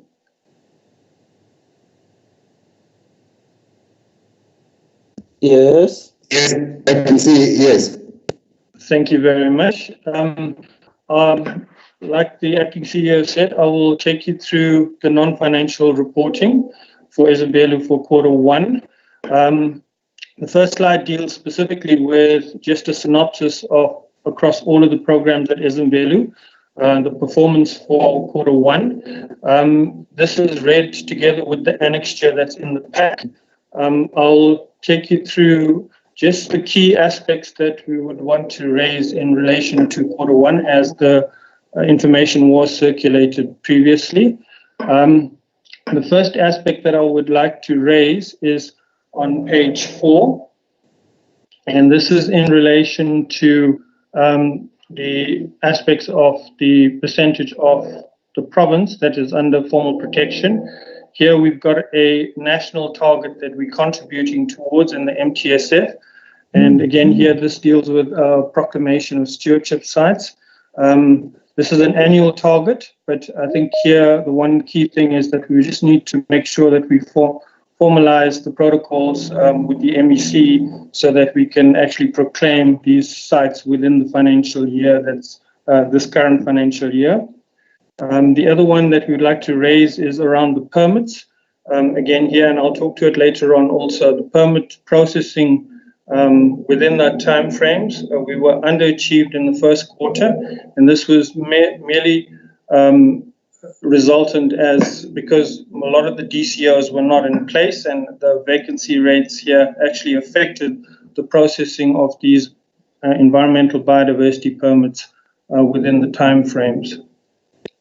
On page 5, again, these two indicators in relay around the vacancies and our employment equity targets.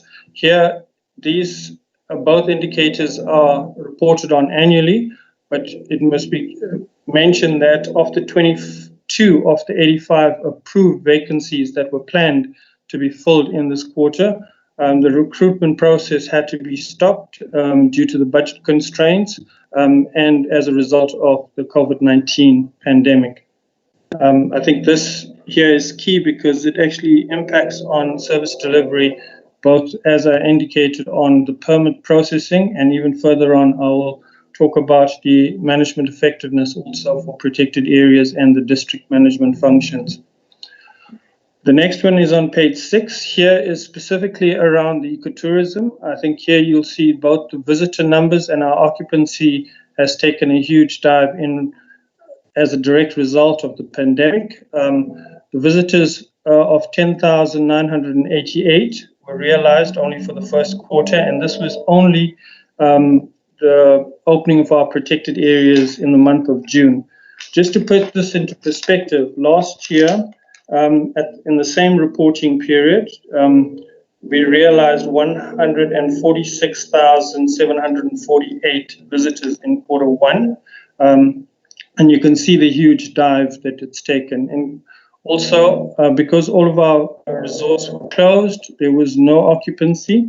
In comparison, last year, quarter one, we had a 37% occupancy for our protected areas. Again, here also, I want to just raise the issue around filling of the vacancies for management effectiveness and for the district management functions that we perform. Although both indicators are reported on annually because of a tool that we use to assess at the end of the financial year, we need to actually start understanding that because of the vacancies, a lot of these targets are going to be under threat for achievement by the end of the financial year. This also relates to the biodiversity compliance levels in the province, also an indicator reported on annually, but also because of the understaffed at the district level, at the end of the financial year, we're just a bit worried about the compliance levels and making sure that when we do those inspections, we've got capacity in the field to actually perform that function. Chair. Chair, can we ask the presenter to enlarge his document? For them to hardly read it. It's because I don't even know what page is on. Okay. Is it possible to enlarge it? Chair, Okay. please indicate if that's sufficient. I think by design it's in very small fonts, but we'll try and see. Yeah, I think it's much better. Yeah, much better. Thanks, Chair. Yeah. Sorry. Okay, yeah. Chair, those were the key aspects that I wanted to unpack for the quarter one report. I'll hand over to Mr. Muller, who will take us through the second part of the presentation. Can I request that before the non-financials, can we ask Lizelle? Lizelle, are you in? Lizelle from Treasury. I am here. Can you quickly do your presentation so that we do some bit of contrasting before we get the non-financials? Okay, let me just, have you still got my document? Did you upload it? I gave it to the Secretariat. Okay, Sipho or Babunwele, can you be able to upload it?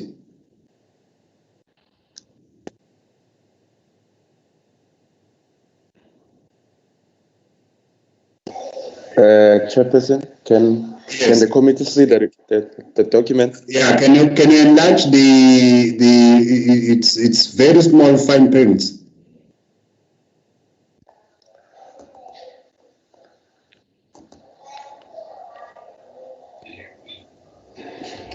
Okay, Lizelle, proceed. Chairperson, if there are challenges with the system, can we also use our gadgets to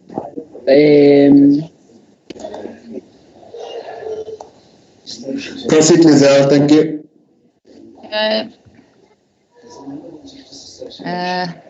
To view the document, please. Yeah. The table that I'm using is the same as the one that Ezemvelo has got in its presentation, so that we don't have contradictory numbers. just if I can, I just want to zoom in on mine quickly. So if we just quickly look at the revenue, if you can see the bold line that says income total, you'll see for the first quarter that the entity collected under budget by 144 million, and that is mostly because of COVID. You'll see the tourism income, sales of goods and services there, 45 million, and that's because of the lockdown. Now, the Department of Health has taken 2 of the resorts as quarantine facilities, but that funding has not yet flowed in. And then the other problem that we have here is the 96 variance. If you look at 7H, transfers and other income, non-ETIA projects. What Izimvelo has done is they have put in the NDT roofing and NDT Midmar revamp projects, as well as the Usutu Tembi Futi project, which is funded by Environmental Affairs nationally, and they've put that into their budget. However, realistically, they are not going to spend anything. They have to go out to tender again for these projects. So it is unlikely that they will actually be able to realize any of the revenue that they've put against that budget.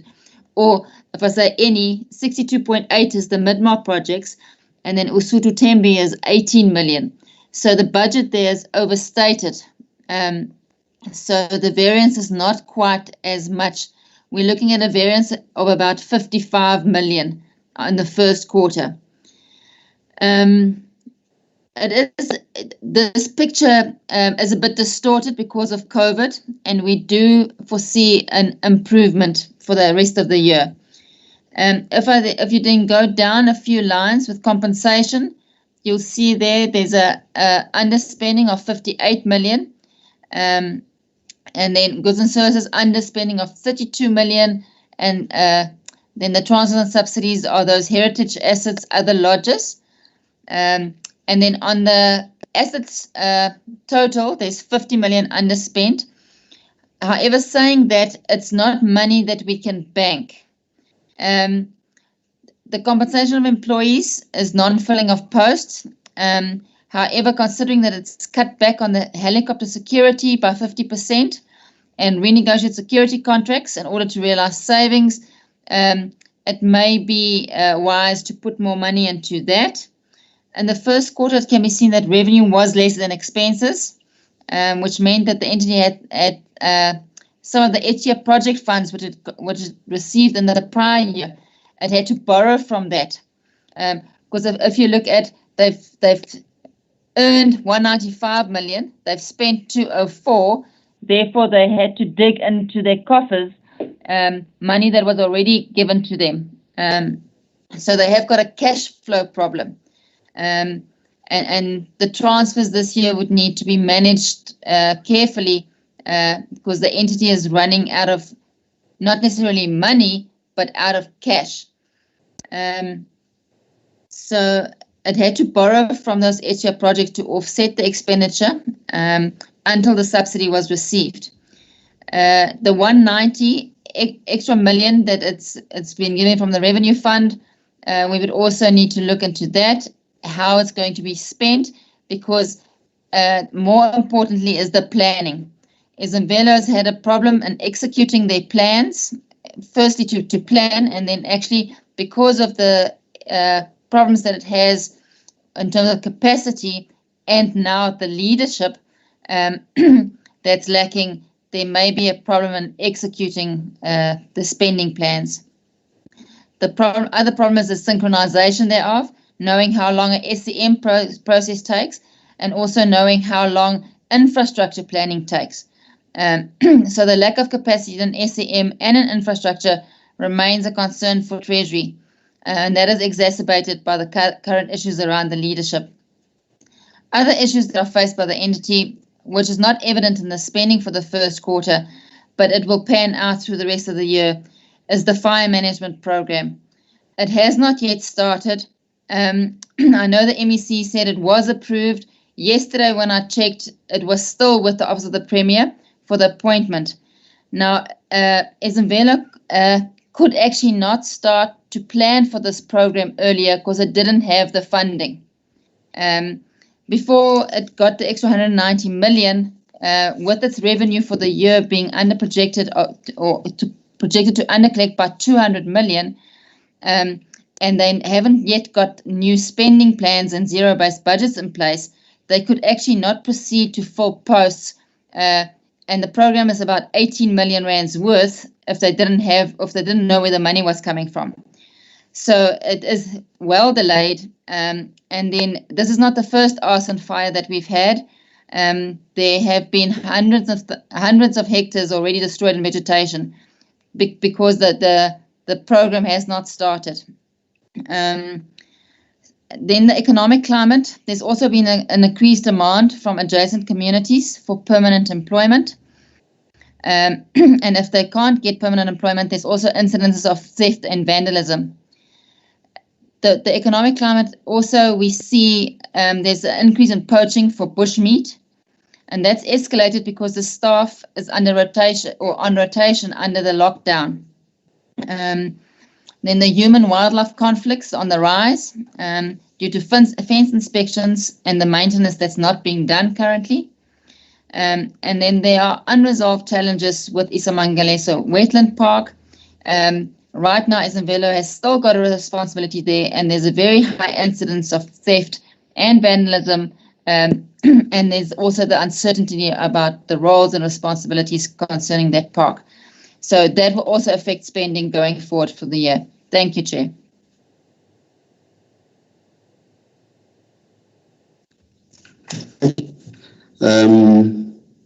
Okay, can we get the Isamvelo to proceed?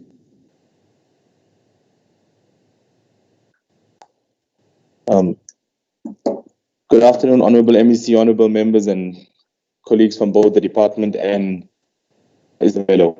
I think from Treasury's point of view, a lot has been covered, so I'll just quickly go through this and await any questions thereafter.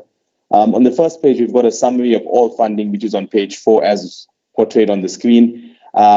With Isamvelo, our funding is split into two, one being funding that we can use for our subsidy, and that's discretionary spending that we use for service delivery, goods and services, etc. And then we have specific funding for specific projects from ETIA and non-ETIA projects, as was explained earlier. So for ease of reference, I've split the funding into two as we go through the presentation. So if we go on to page 5, this is our internal funding and subsidy only that we can use for discretionary spending for service delivery directly. As was indicated, if you look on the revenue side, we've under-earned by 45 million, mainly because of point number 3, sale of goods and services, which relates to our accommodation. I've got a breakdown of that on the next slide. But again, that's the impact of COVID that we've had, with the resorts being closed for the first 3 months and very little income coming in. And based on that, we then forecasted the shortfall of over 200 million for the year. With the impact of with our budget being a balanced budget, if we do not earn that or generate that revenue, the equivalent is that we cannot spend the money that we had budgeted against that. Being that as it is, for the first quarter, we then had to cut on expenditure and try and curtail all spending as much as possible because we don't have that revenue coming in, and we were basically now only reliant on our subsidy that we receive from ETIA. If we go through on the expenditure side, on the compensation of employees, we've got an underspending of 30 million. That's mainly because we've frozen all posts for that funding to then assist us to cover up for the shortfall on revenue. And then together with that, because of the contracts for the fire workers not being signed, that budget was also for the first quarter because that project has started already. So we've got a saving and underspending on those contract workers, which obviously would now go into the next quarter once they approve. On goods and services, the underspending is because together with COVID, we had to actually curtail all spending because of the impact of the underspending on revenue as much as possible so that we have cash to continue. And the cash flow problem is a major issue because of this, the timing of the subsidy is quite critical in terms of how and when we pay whatever is due. If we can go on to the next slide, that being page number 6, that's the income sale of goods and services. That's just the detail of the goods and services of the impact of COVID on our accommodation. As you can see, The accommodation was 25 million short, and then that's the major item. But that's the impact of COVID on our tourism, where we haven't earned any funding. Page 6 and 7 is then the breakdown of our expenditure line by line. But at a high level, I've explained the impact of compensation is because of the not filling of posts and the fire workers. And then we had to also curtail on expenditure to ensure that we managed through the month because of the lack because of the cut of revenue. The summary project external funding, this is the funding that we get for specific projects. Again, because of COVID, projects didn't go ahead. With regards to the budget of the 98 million that we have, that makes up the major variance that we have, that will be re-looked at, and the budget will be spread throughout the year in terms of spending as well. Because of COVID, projects could not go ahead in the first quarter, all these external projects. Then brings me to the end of the financial component of Izimvelo. Thank you.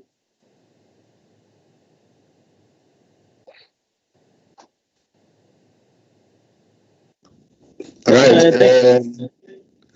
Professor. Thank you, Honorable Chairperson, honorable members, and our MEC. Basically, our risk, fraud, and prevention plan is similar to that which we actually have. That of the department.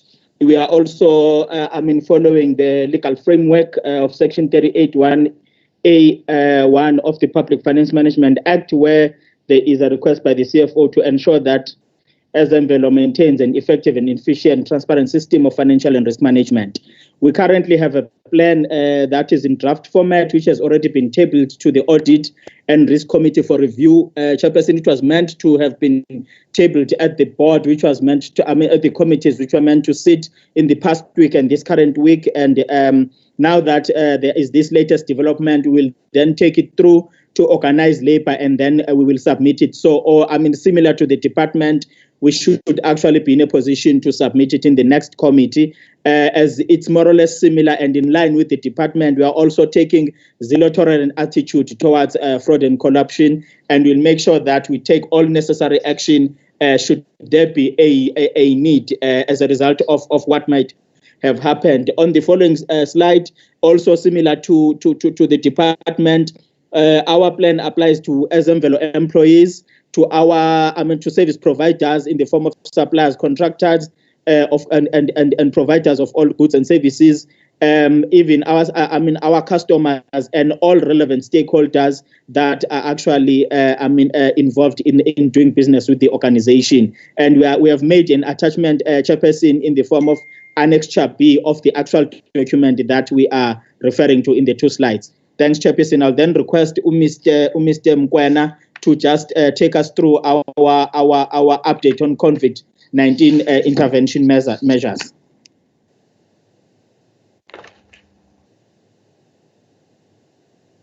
Can I proceed, Chair? Please. Thank you, Chair. Honorable Chair, Honorable MEC, Honorable members of the Portfolio Committee, colleagues, all protocols acknowledged. I'll give a feedback about the intervention and measures that Izimvelo has taken around the COVID-19 pandemic. Chair, the COVID-19 has been an emerging pandemic for the country, the business, and as such, Izimvelo has not been immune to the ruthless enemy. What Izimvelo has been doing in that regard, we have established the COVID Risk Response Management Committee, the committee that consists of our risk management department, human capital management, finance, operation, and biodiversity, to ensure that all stakeholders are appropriately consulted in all the decisions that are made. The scope of work for such a committee was to ensure that the organization becomes proactive in all the risks that are associated with the COVID-19 in the workplace, to protect both the staff and the public that are visiting our facilities. Secondly, to ensure that all the risks associated with COVID-19 within the organization are well kept and well recorded for proper communication. Furthermore, to ensure that we communicate to our stakeholders and to our principals about our initiatives that are being undertaken by the organization in our response to the COVID-19. We've collaborated with the Department of Health in a number of initiatives, and as such, we've also made sure that we've also account for every cent that we spend towards the COVID-19 initiative within SMVelo for governance purposes. In terms of health and safety, Chair, we've procured quite a number of PPEs. I think they are listed there, so I won't be go through them all. But what is fundamental here and what is really making us to relax, but not to relax as such, is that every resort has been asked to establish an isolation room to ensure that all our visitors visiting our facilities, they have places where they can be isolated should we have any cases of infection during the time of their stay with us. We've established a compulsory screening process for all our guests and our staff at all entrances to make sure that we manage the infection of the disease quite effectively. Furthermore, we have done the training of the staff, both in isiZulu and English, to make sure that everyone is well equipped with the information that is there in regard to COVID-19. So we've also disinfected quite a number of our facilities to make sure that places are quite healthy for working and for visitors to come to our facilities. In terms of the human capital, we've established some of the rules to make sure that we protect our own. One of the things I will just highlight some of the few things that we have done.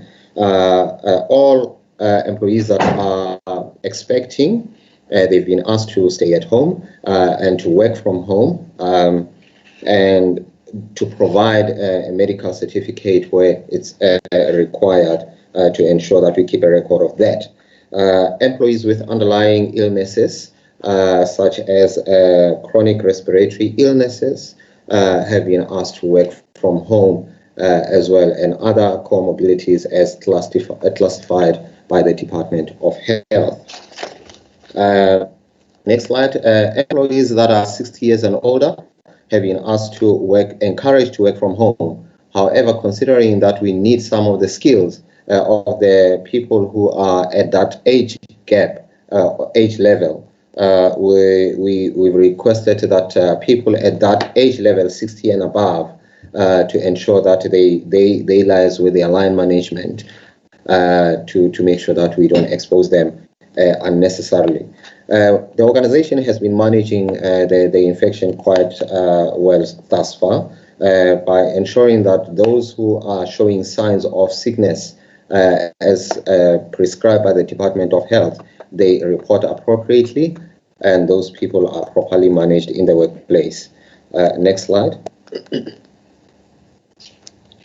I think the next slide, Chair, it talks about the screening process. So the screening process here, it helps us to be able to have a contact tracing, where if there is a case of an infection, we'll be able to trace where that infection came from, and we can manage it appropriately. I'll elaborate a little bit later on that matter of how we've been doing it.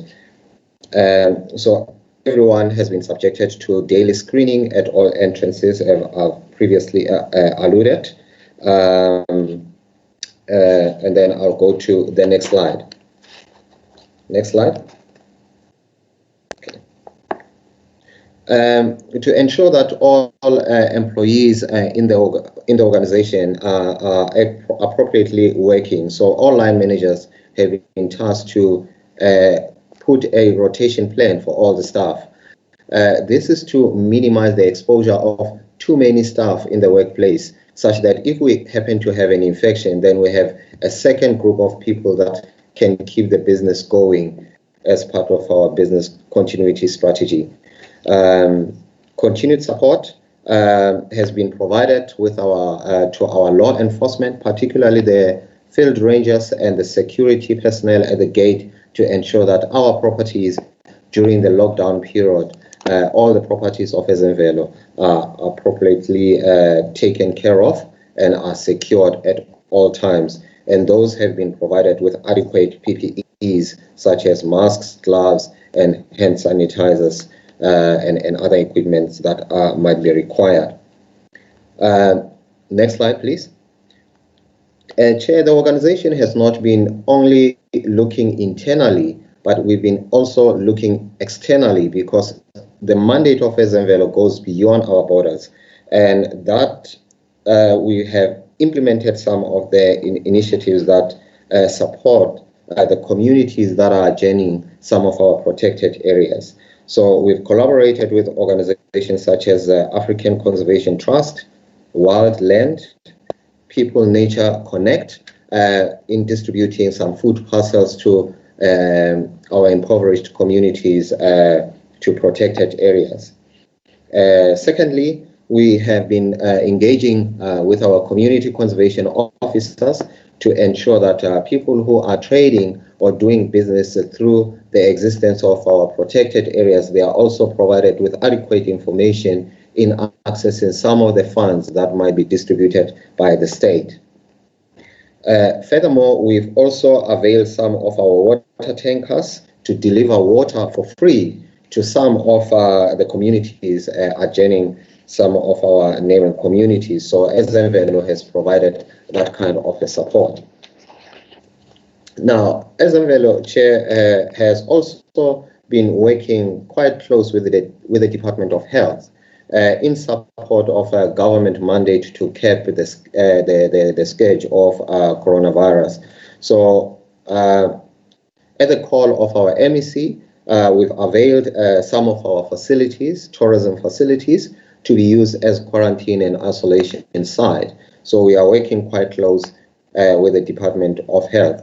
Thus far, we have availed Didima, a resort in the Utugela district, and an Itala, which collectively have a carrying capacity of more than 380 beds to be used as quarantine sites. So we will avail other facilities as and when required by the Department of Health.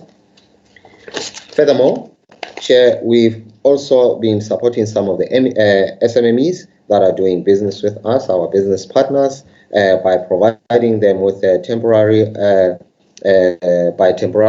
suspending their rental payment. That doesn't mean that they will not pay us at all, but we've given them just a payment, rental payment or lease a break until such time business comes up, and then we'll be able to recoup our money from that. We've also been supporting some of those partners to access the fund, the tourism grant, relief grant from the National Department of Tourism, by providing information that is adequate for them to make such a decision.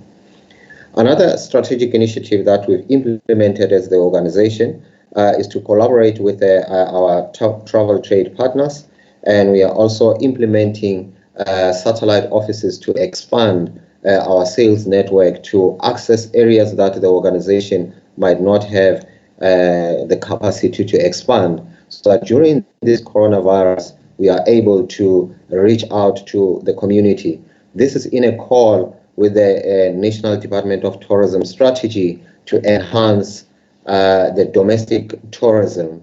About 78% of our tourists at Ezemvelo are domestic market, and therefore this is a very crucial initiative to ensure that we sustain that going forward. As you conclude. Yes, Chair. Please. I'm concluding, Chair. Chair, as I conclude, Ezemvelo has been experiencing some cases and challenges of coronavirus infections. So as of the last week Friday, we've had 29 cases of infections that have been recorded.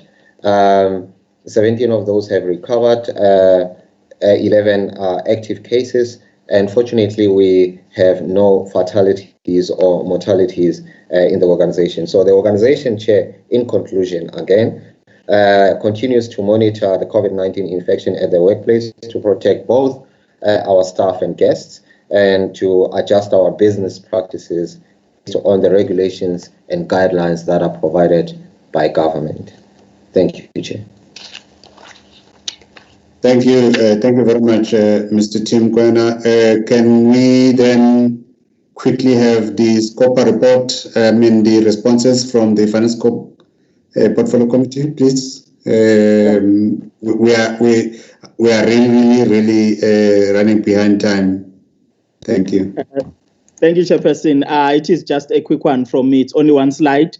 We have actually attached the report as Annex C, Chairperson and honorable members. Basically, we had 3 cases that were highlighted at SCOPA. The first one was the appointment of the security company that we did through a closed bid. The issue was we should have actually advised Treasury that we actually did a closed bid, which then resulted in a finding. The second one was the issue of the minimum threshold for local content. There we identified an issue, Chairperson, where we saw that we were not regularly updating our processes to be in line with Treasury regulations. And on both case 1 and case 2, we have taken corrective action against our chief financial officer, and we are in the process of concluding some reviews by internal audit to then see, the corrective action or, that will be taken within the supply chain unit, looking at what they had done. The third one, Chairperson, is the contract extension for guarding services at Didima, where because of an initial arrangement that was agreed between SMVelo and the communities actually stopped the entity from advertising and concluding a new agreement with a service provider for this particular service. Unfortunately, as a result of that, while we are still engaging with the communities and them saying that they had an arrangement where a structure that they had requested at the time in the form of a Section 21 company that was meant to take over some of the activities. They were pushing for this particular function to go in there, but we actually engaged with them and we ended up agreeing that we should continue with the appointment of a service provider while we are still clearing some of the issues, which amongst many was even the constitution of that Section 21, which was challenged by some of the members of the community. So we have since addressed that matter, Chairperson. We don't expect it to continue because we have regularized it. The ones that the appointment of the security company, we did report to Treasury, and we are awaiting the issue of the of the approval. Minimum threshold, we have now trained our staff, and we don't expect that there should be an issue, but we have also raised it sharply with our finance division that they should actually exercise oversight to ensure that occurrences of this nature are not repeated in this organization. We have annexed the report, Chairperson is Annex C, and that will be all. Thank you. Thank you very much, Acting CEO. Honorable members, can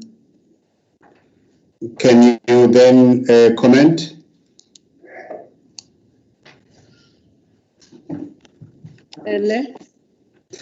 Ndosi, any other taker?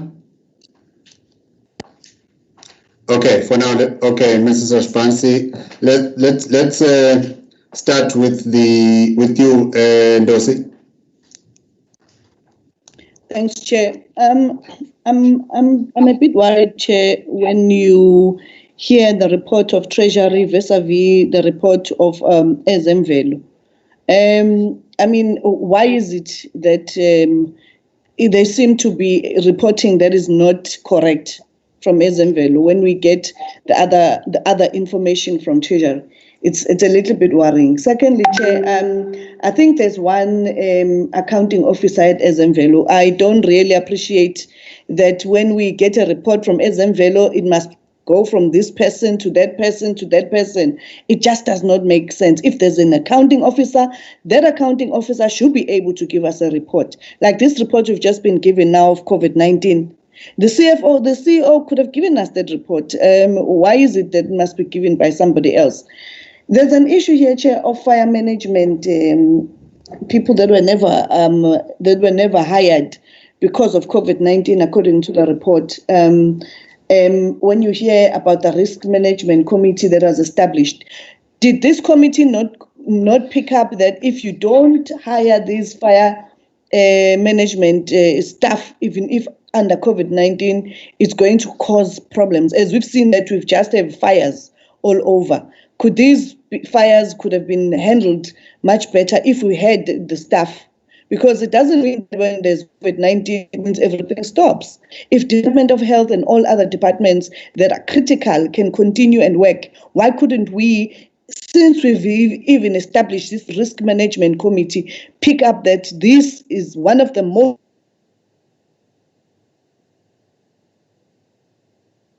financial problems, Chair? Where are we going to get funding to rebuild these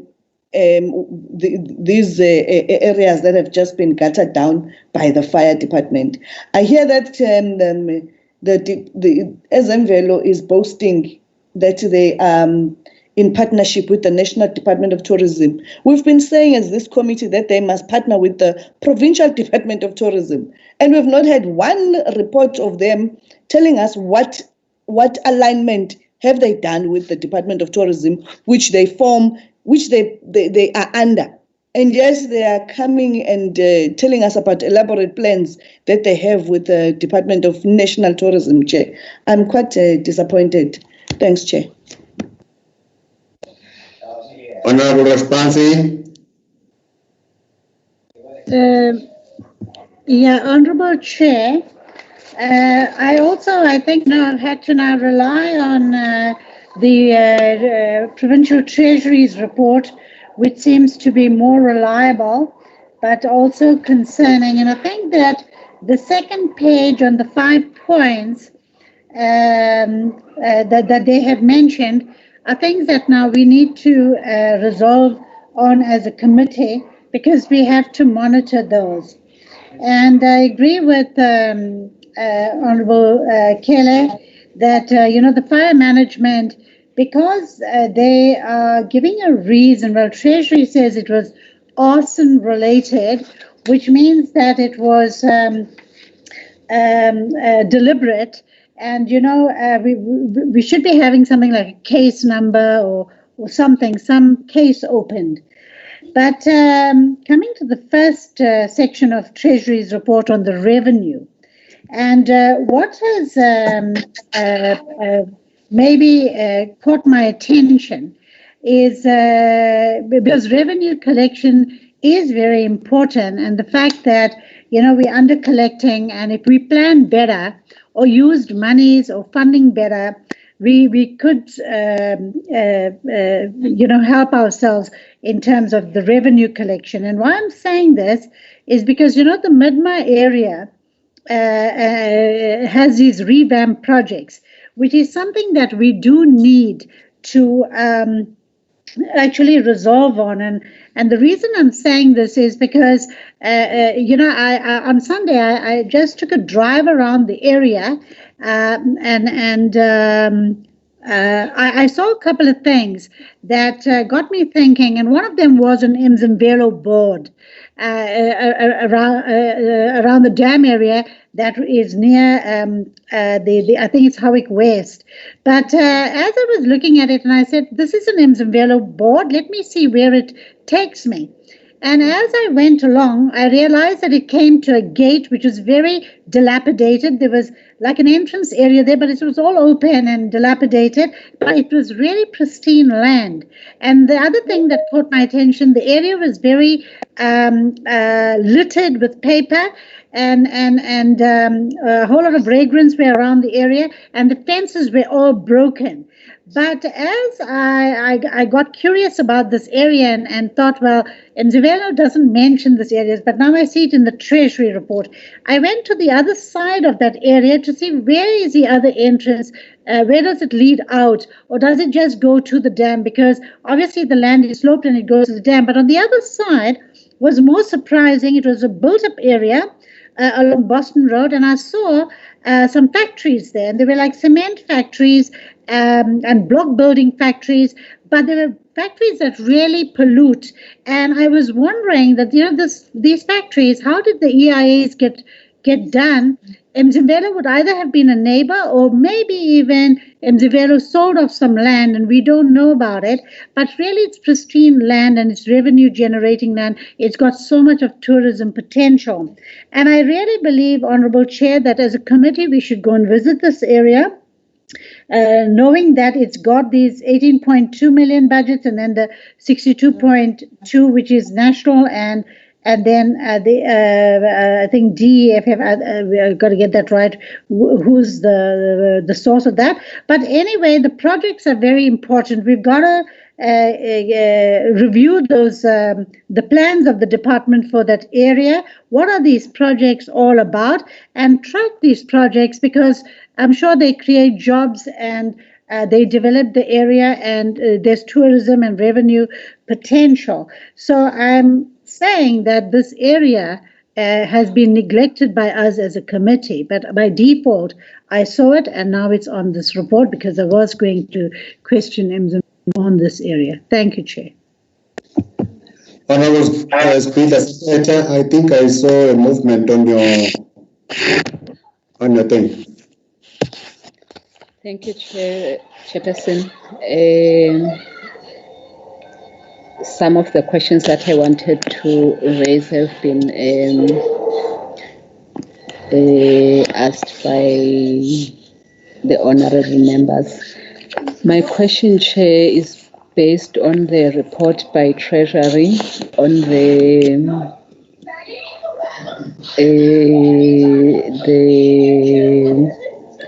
Rhino security helicopter cut of about 50% by Ezemvelo.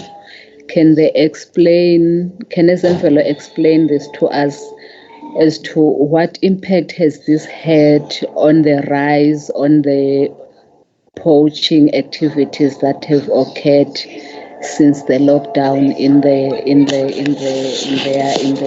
space? The second question, Chairperson, I think as from late last year up until early this year, you've been attending to incidences where there were people that were attacked by wild animals in the areas in the north.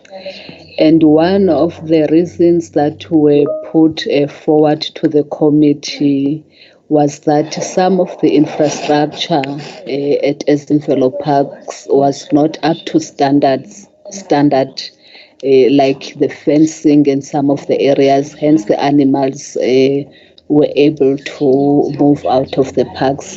I just want to get from Ezemvelo Uguti, have they addressed that now in those areas?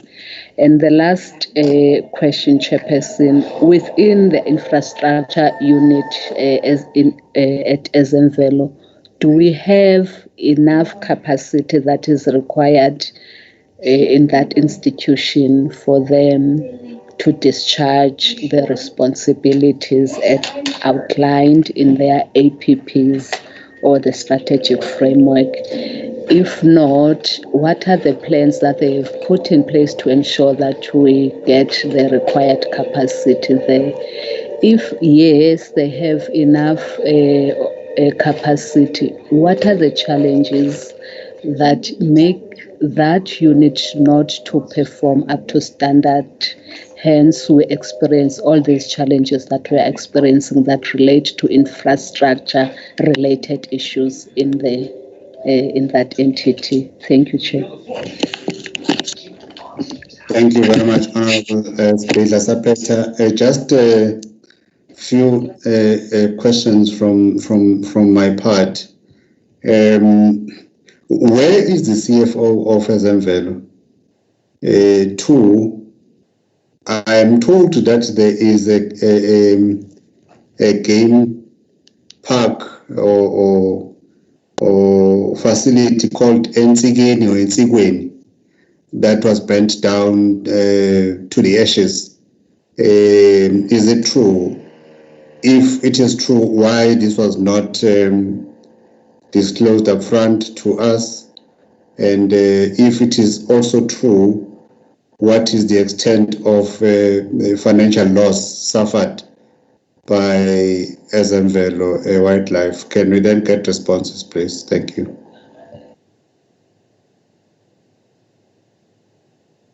Thank you, Honorable Chair. I will take most of the responses, and also request the colleagues maybe to stand here to assist here and there. Firstly, the question from Honorable Cele, which has to do with the issue of identification of risk of fires as a result of the fire season.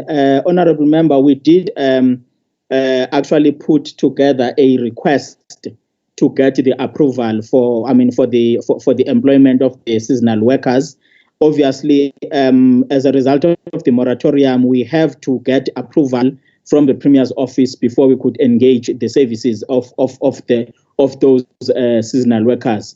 So unfortunately, as a result of the challenges that we experience in terms of under collection, we could not necessarily get the actual funding to actually fund those.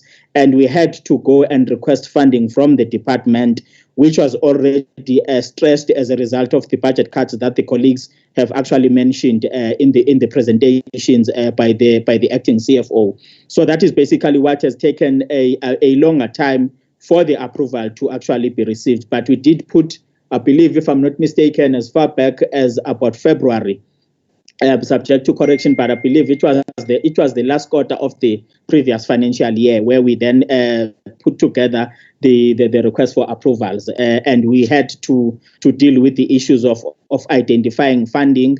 And as soon as, even though it was budgeted for in our budgets, but immediately when we started having challenges of under collection as a result of the shutdown, that's where we then started having problems where we needed to first identify where the funds were going to come from.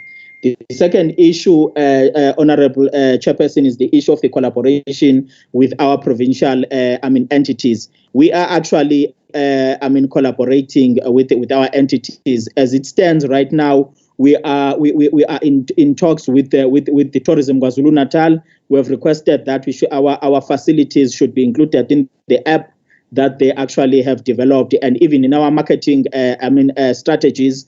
We should combine, and combined with that is also the inclusion of Program 6, which deals with tourism of the department, to ensure that there is a collaboration of the entities between of ETIA and the ETIA program itself, Program 6. So there is that movement. We have even gone further to actually engage Moses Kotane to assist us also with other IT-related issues, to make sure that we actually also look into the issue of our search engines, where at this point in time we are still trying to improve. Where if you log in some of our resorts, for example, if you can say Big Five area within KZN, it probably won't take you first to Ezemvelo, KZN Wildlife. We are trying to sort issues like that to ensure that we are the first ones that actually get pop up in the search engine as far as that is concerned, which is one of the reasons why a lot of traffic would have not been coming to our areas, but will be going to private bodies, and then they are the ones who take decisions as to where do they do the booking. So we are working on that. We are actually talking to the colleagues. We are also engaging together with Program 6 with the National Department in looking at budget resorts, so that we actually look at issues of making sure that there is collaboration between ourselves and even the National Department. Coming to Honorable Rajbansi, the issue of Midma, the area that Honorable Rajbansi is talking about is the side of which we call the second gate, which we call the training center.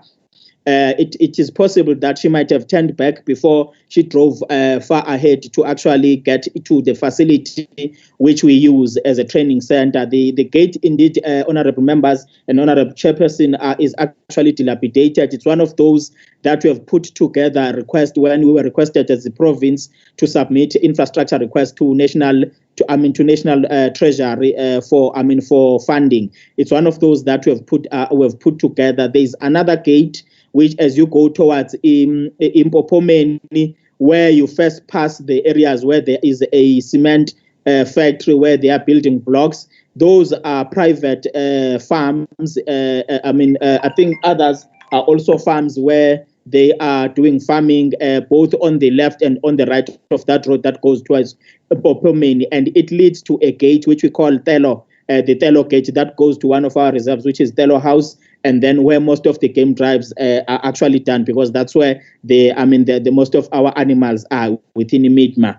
The 18 million upgrade is on the main gate, which leads to our resort. That particular resort is going to be revamped. Unfortunately, Chairperson and honorable members, we had engaged a service provider who tried to actually escalate prices, and we cancelled that and all the necessary processes in terms of the revision of the specifications, because we are now only going to go for a contractor. We had already paid for the planning functions in terms of the architectural designs, and they got the approval of the municipality.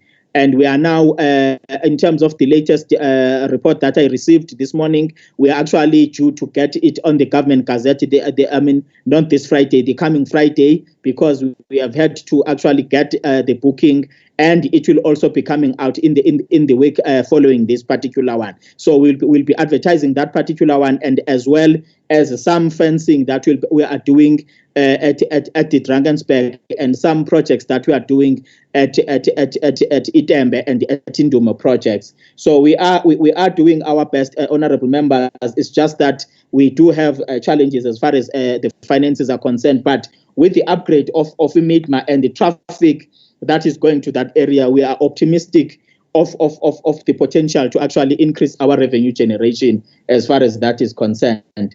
In terms of the issue, questions under Honorable Speaker Sapeta with regards to the cut of the helicopter tender, it was as a result of us trying to minimize the expenditure as a result of the impact of COVID-19, where all our resorts were closed. We then cut it by 50%. And we then focused on the reactions, and then strategized to increase our foot patrols to ensure that we do not we will continue to actually do what is expected. There has been a bit of an increase in terms of the poaching, unfortunately, but mainly that one. In terms of the assessment by the colleagues on the ground, it was as a result of the fact that there was a decrease because there was no movement from the lockdown. But as the regulations continues to be relaxed, we actually realized a bit of an increase in Hluhluwe Park, especially in terms of the rhino poaching. So there was a bit of an increase in terms of the fencing infrastructure.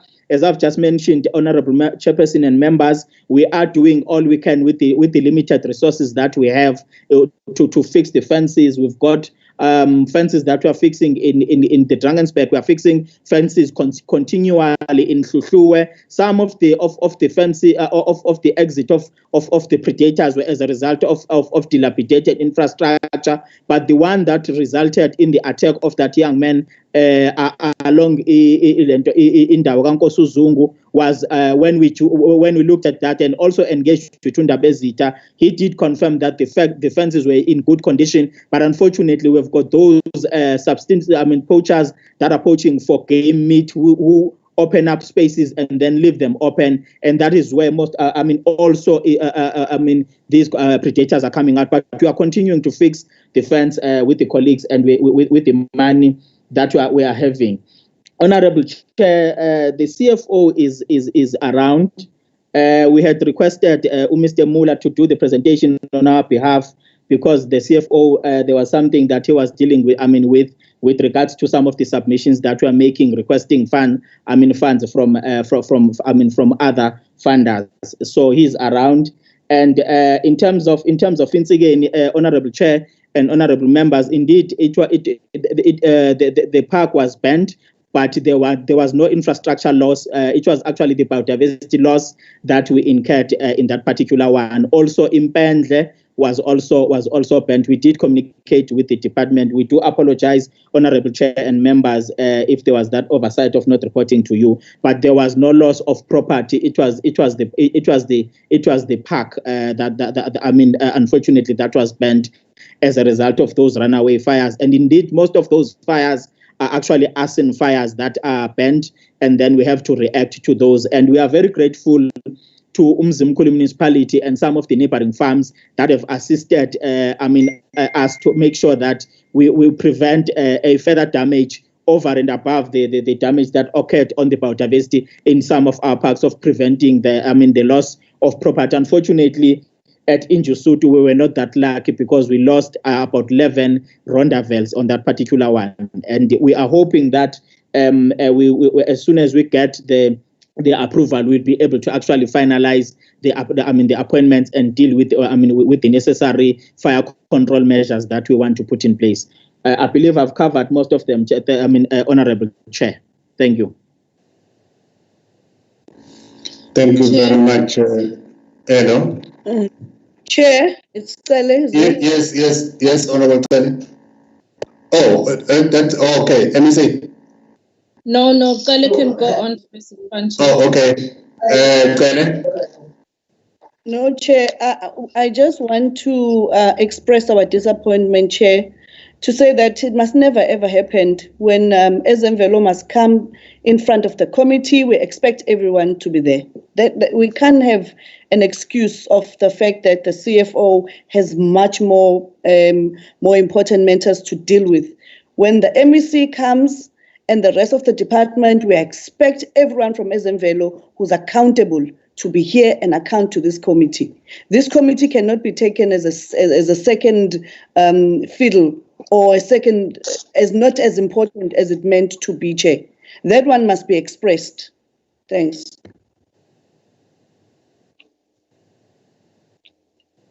Ibrahim, your hands were up, or is it a mistake? Yes. Sorry, Honourable Chair, just to respond on the last query on the point raised by the honourable members that the presentations between Ezemvelo and the Treasuries was different. It's exactly the same presentation. On the first slide of the performance presentation that says summary all funding, that's exactly the same as the presentation presented by Treasury. For ease of reference, we then split the presentation into two because there was confusion in prior years when the presentations were combined, in the sense that the subsidy funding is the funding that we can use for discretionary spending and service and delivery, and the external projects, which we then split it into, can only be used for specific projects. So there were queries in prior years when it was raised that the external funding, if we had money, why couldn't we use it to subsidize our service delivery and discretionary spending, which is not allowed, because those are for specific ring-fence projects. For example, the non-ETIA projects, the NDT, Midma roofing, and the ISP funding received from ETIA. So that is why our presentation then got split between internal and external funding. But it is exactly the same as the Treasury presentation. If you compare the first page of our presentation, which says summary all funding, that is exactly the same as Treasury's document that was presented. Thank you. Just to clear that confusion. Okay, thank you very much. Honorable MEC.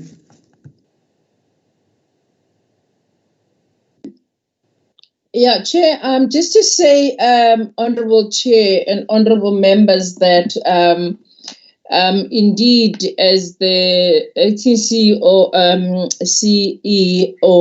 CEO, right? Yeah, CEO, as said, I confused a little.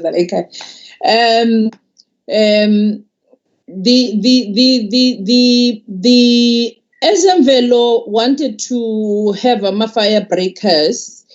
And then we asked them, Oguti, they must then, before we can forward the request to the Premier's office, they must tell us where is the money going to come from, because there was no money for them to can pay the fire breakers. So they went away, to go and identify the money to employ the fire breakers. And until then, recently, when the monies were identified. But Chair, I want to just reiterate the point that we made, that, for instance, our acting CEO, Babalwa, as a chartered accountant, she spent, many weeks with the team analyzing the books of Ezemvelo. And that's why we've given all that work, because the Treasury has asked us to give them that work that we've done as ETIA on the finances of Ezemvelo. I think the point that was asked by the honorable members, because all of us are very keen to understand, Oguti, how do they do the finances, so that we understand Oguti bayenza South African financing, calculation and South Africa. It's not a Chinese kind of finances, because sometimes you feel like their finances are not like our own calculations. No, I'm being honest, guys. I'm being honest. Honorable members, I'm being honest now. Sometimes you feel like they don't do finances like how we do it, like 1 + 1 is, you budget for what you have and you spend what you have, and, you don't spend what you don't have, but you also don't budget for what you don't have, and you don't contract what you don't have or you're never going to have. So that's why we've asked for this extra now support to Treasury to say, please, let's all come back and get to understand, so that we can help the organization to restructure its finances if we need be, to say, can we get down to say, if the way Ezemvelo has been budgeting is incorrect, let's correct, let's budget ngendlela ekufanele sibudgete ngayo, for instance. Because I've been saying to Ezemvelo, I spent some time with Ezemvelo to say, we were expecting to see some savings, because there was a lockdown, there was this. So the other line items where we would have expected to say, here in this line item, surely, okay, here, some things, but that is a topic for another day. That's why I would plead with honorable members that perhaps the work that we have asked Treasury to help us, so that all of us understand and are able to assist with the organization. Sorry, Chairperson. There's somebody on the background. We are struggling to hear the Sorry. It's another meeting of the Premier that has started. Chair, I was saying, so I would appeal to honorable members that perhaps that work as well that we've requested that it be done, so that we can all understand how are they budgeting, what is the budget structure, and so that we can all help ourselves and help the organization as well moving forward in budgeting in a way that all of us can understand. If we see Tisnama budget pressures, we can all stand tall and we can all justify with Akonama budget pressures. So I would appeal that perhaps let's give Treasury and ETIA team that is really there. Hopefully we've asked them, we've asked MEC Pile, we would love that really this work is done as quick as possible, so that we can really get to grips and we can all be comfortable moving forward. Because there's a lot of things that needs to be done, as you say. There's a lot of renovations. There's a lot of things that needs to be done as Ezemvelo to get that thing, that organization to be able to collect revenue, to be able to get, its income and everything. But we can't justify, budgeting $1 billion going there, but at the same time, we can't stand tall and say there's still a shortfall after having, after having transferred $1 billion from ETIA, the whole budget of ETIA having gone to Ezemvelo, but still we're not able to get value for money, but still we can't justify some of the things that happen in the organization. So that is why we needed the space to say, okay, let us try and really find out what's going on in a calm and cool manner. No rush, no hassle. Ugly word, but I gabi, you know. So honorable members, I just wanted to say that the discrepancies that might be there, maybe let's allow this process that we've asked that Treasury together with ATIA help us to really get to grips with how Ezemvelo budgets, how come Ezemvelo would budget for things that are not there, how come they would under budget or over budget or I don't know. Yeah, thank you, honorable members. Thank you very much, MSA. You know, I once said I have never met an organization that operates like a taxi business. You budget in anticipation of the money that you'll get, as if, you know, a taxi will ferry a certain load of commuters, knowing full well in anticipation that at the end of the day there will be X amount of money coming in. Once there is a strike or there is anything, then that money doesn't come through, then you are unable to meet your obligations. You can't have a government entity operating like that, budgeting on anticipated income. If that income doesn't come through, then you are flat. It's something very strange. Nevertheless, we are committed, all of us as the portfolio committee, to be partners in rebuilding Ezemvelo. I think that's the attitude we all should have, that we want to rebuild Ezemvelo and rebuild it so that it's insulated from all sort of manipulation or in one way or the other. And any other foul play that may be suspected must be looked at, so that at the end of the day, the pride of our heritage is upheld. Because without Ezemvelo, really, the future of our province may be at risk.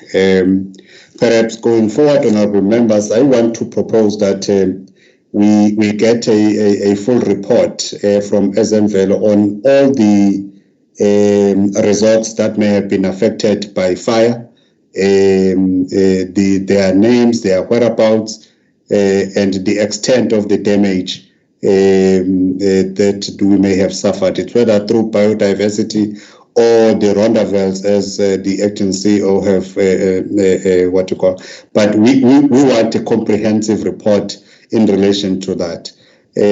Secondly, honourable members, as part of rebuilding Ezemvelo, can we reaffirm our decision that we will have our 2-day workshop in September? It's level 2 now. I think immediately after the budget session in the House, we then go for this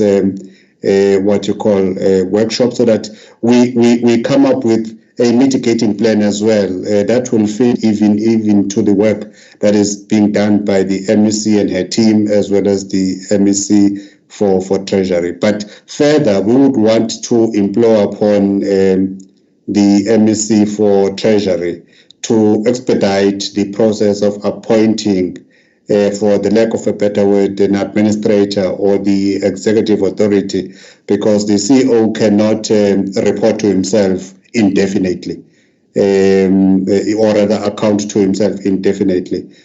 So we would want those things to be attended to, so that we stabilize the organization. The board, the suspended board, at least in the ensuing weeks, must know their status, because I'm sure the work that has been done by the acting CEO of the department will actually assist the Treasury Department to reach a conclusion, obviously having used their own tool of analysis of the state of affairs in Ezemvelo, so that we get rid of all the issues, or the side issues that may have a negative impact on our road to restructure and rebuild Ezemvelo. With those few words, honorable members, I wish to thank you for your time and further apologize for the hour and a half that we have taken beyond the time that we expected. I want to thank you very much for your patience. I want to thank the MEC. I want to thank everyone, the members and the support staff, the leadership of Ezemvelo. Thank you very much, colleagues. The meeting is closed. Thank you. Thank you, Chair. Siyabonga, Chairman. Thank you. Thank you. Thank you, Chair. Thank you. Thank you very much. Thank you. The issue of capacity within the infrastructure unit was not responded to, but we can take it to workshop. Yeah. Yes, And I know. I hope we'll have to make sure that the MEC arrives or rather takes part in that workshop, really, because we must rebuild this entity. Mangasekho uNdlovu.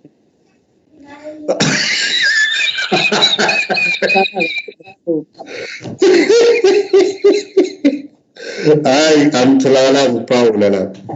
Awa. Sirekhodile ukuthi nireporta njengama-China la. Usile umshengu ukuthi taxi man. Taxi man. Bazogibela bathi. Bazogibela bathi khoneni. Ikhona ngasagibelanga. Bazogibela bathi khoneni yawo inqola. Madoda. Akaze ngizwe njena mina.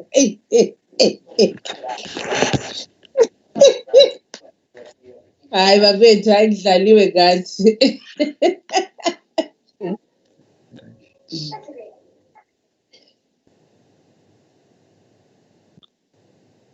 I had right.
you.